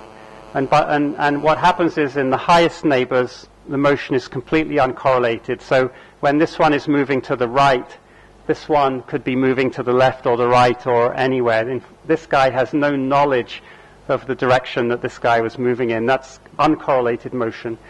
And so what you can see is that as a function of R, the motion is more correlated and then it becomes less correlated.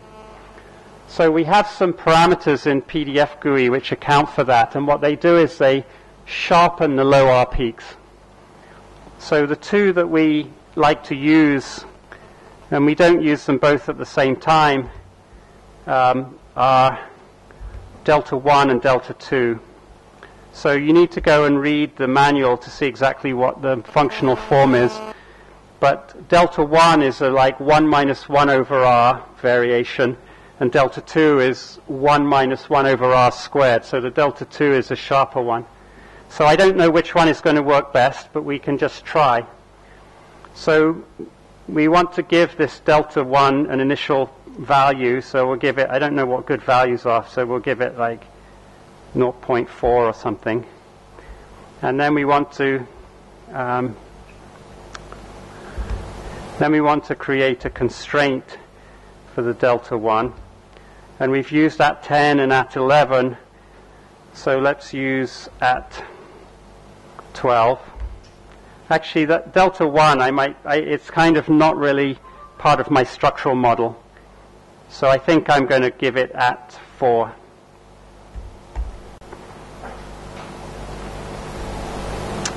And let's see if this can help. Okay, so it has helped because RW has gone down to 0.08. And if I plot this guy, now we're getting actually really quite a good agreement. This part down here you don't want to worry about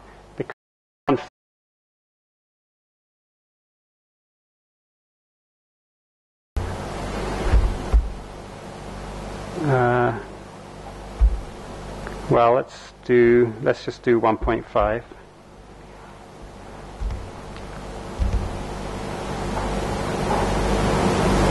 So now we're down to 0.07. Let's copy refine to initial. I'm in a happy place. Let's save. And let's plot it. So it didn't actually change the fit, but now this part is not contributing to the RW. And then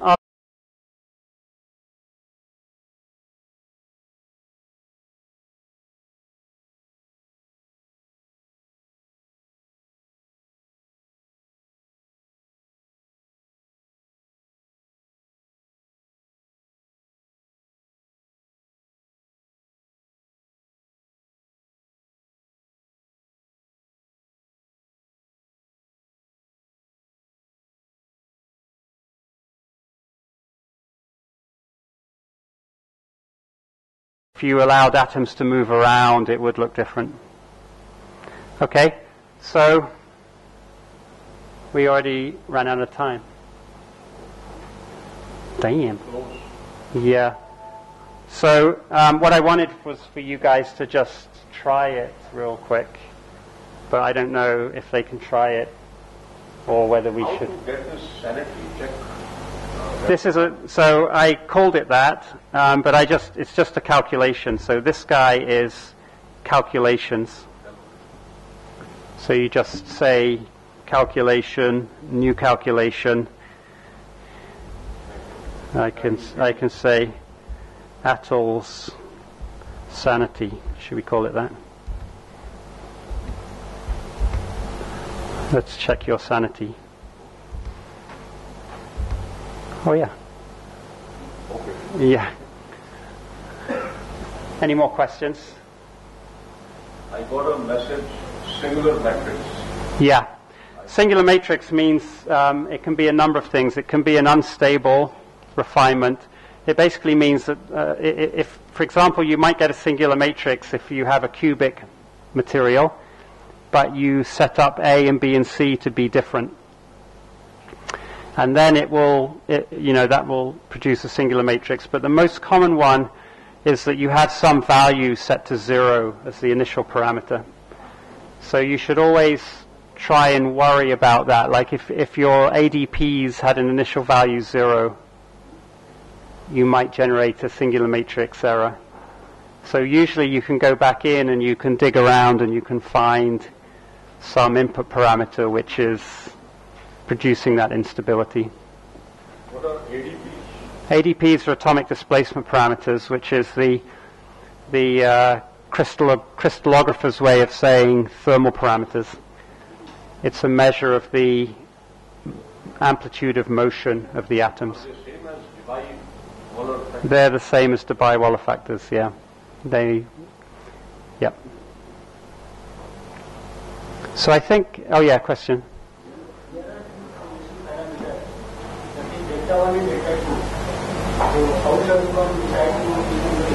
Yeah, so there's a theoretical basis for that. It's coming from the correlated Debye model. So at low temperature, the asymptotic behavior in the correlated Debye model gives the 1 over r squared dependence, and at high temperature it gives the 1 over r. So that's the long and pompous result answer.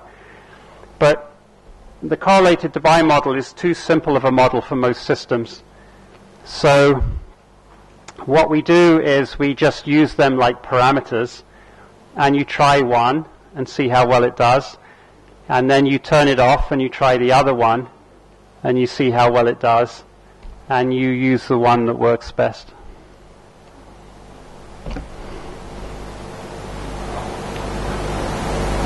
You go to your homes and practice.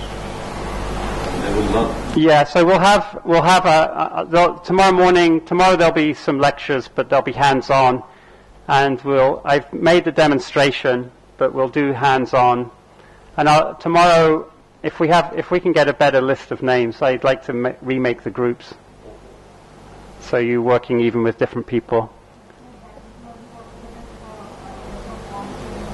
So whatever students are present today, that is the final list.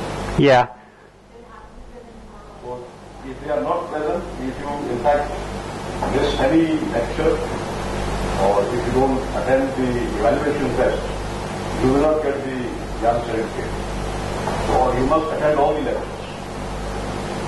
So some people have missed some lectures, they won't get the participation certificate.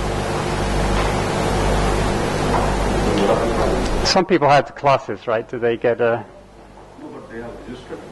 Yeah, I see. Most of them are research scholars. They don't Yeah. have classes. Okay. But for the...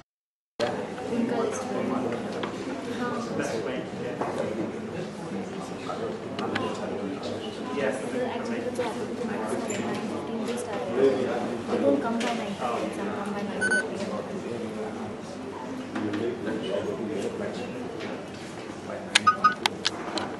Make the list and then give us take announcement first. announcement by 9. Everybody should be present, and those who are there, उसका attendance लेकर groups बनाएंगे. So one more important information. So everyone must be here tomorrow at 9:10. And those who are present, we will mark the attendance, and they will form the groups. So you must be here by 9:10 a.m. tomorrow.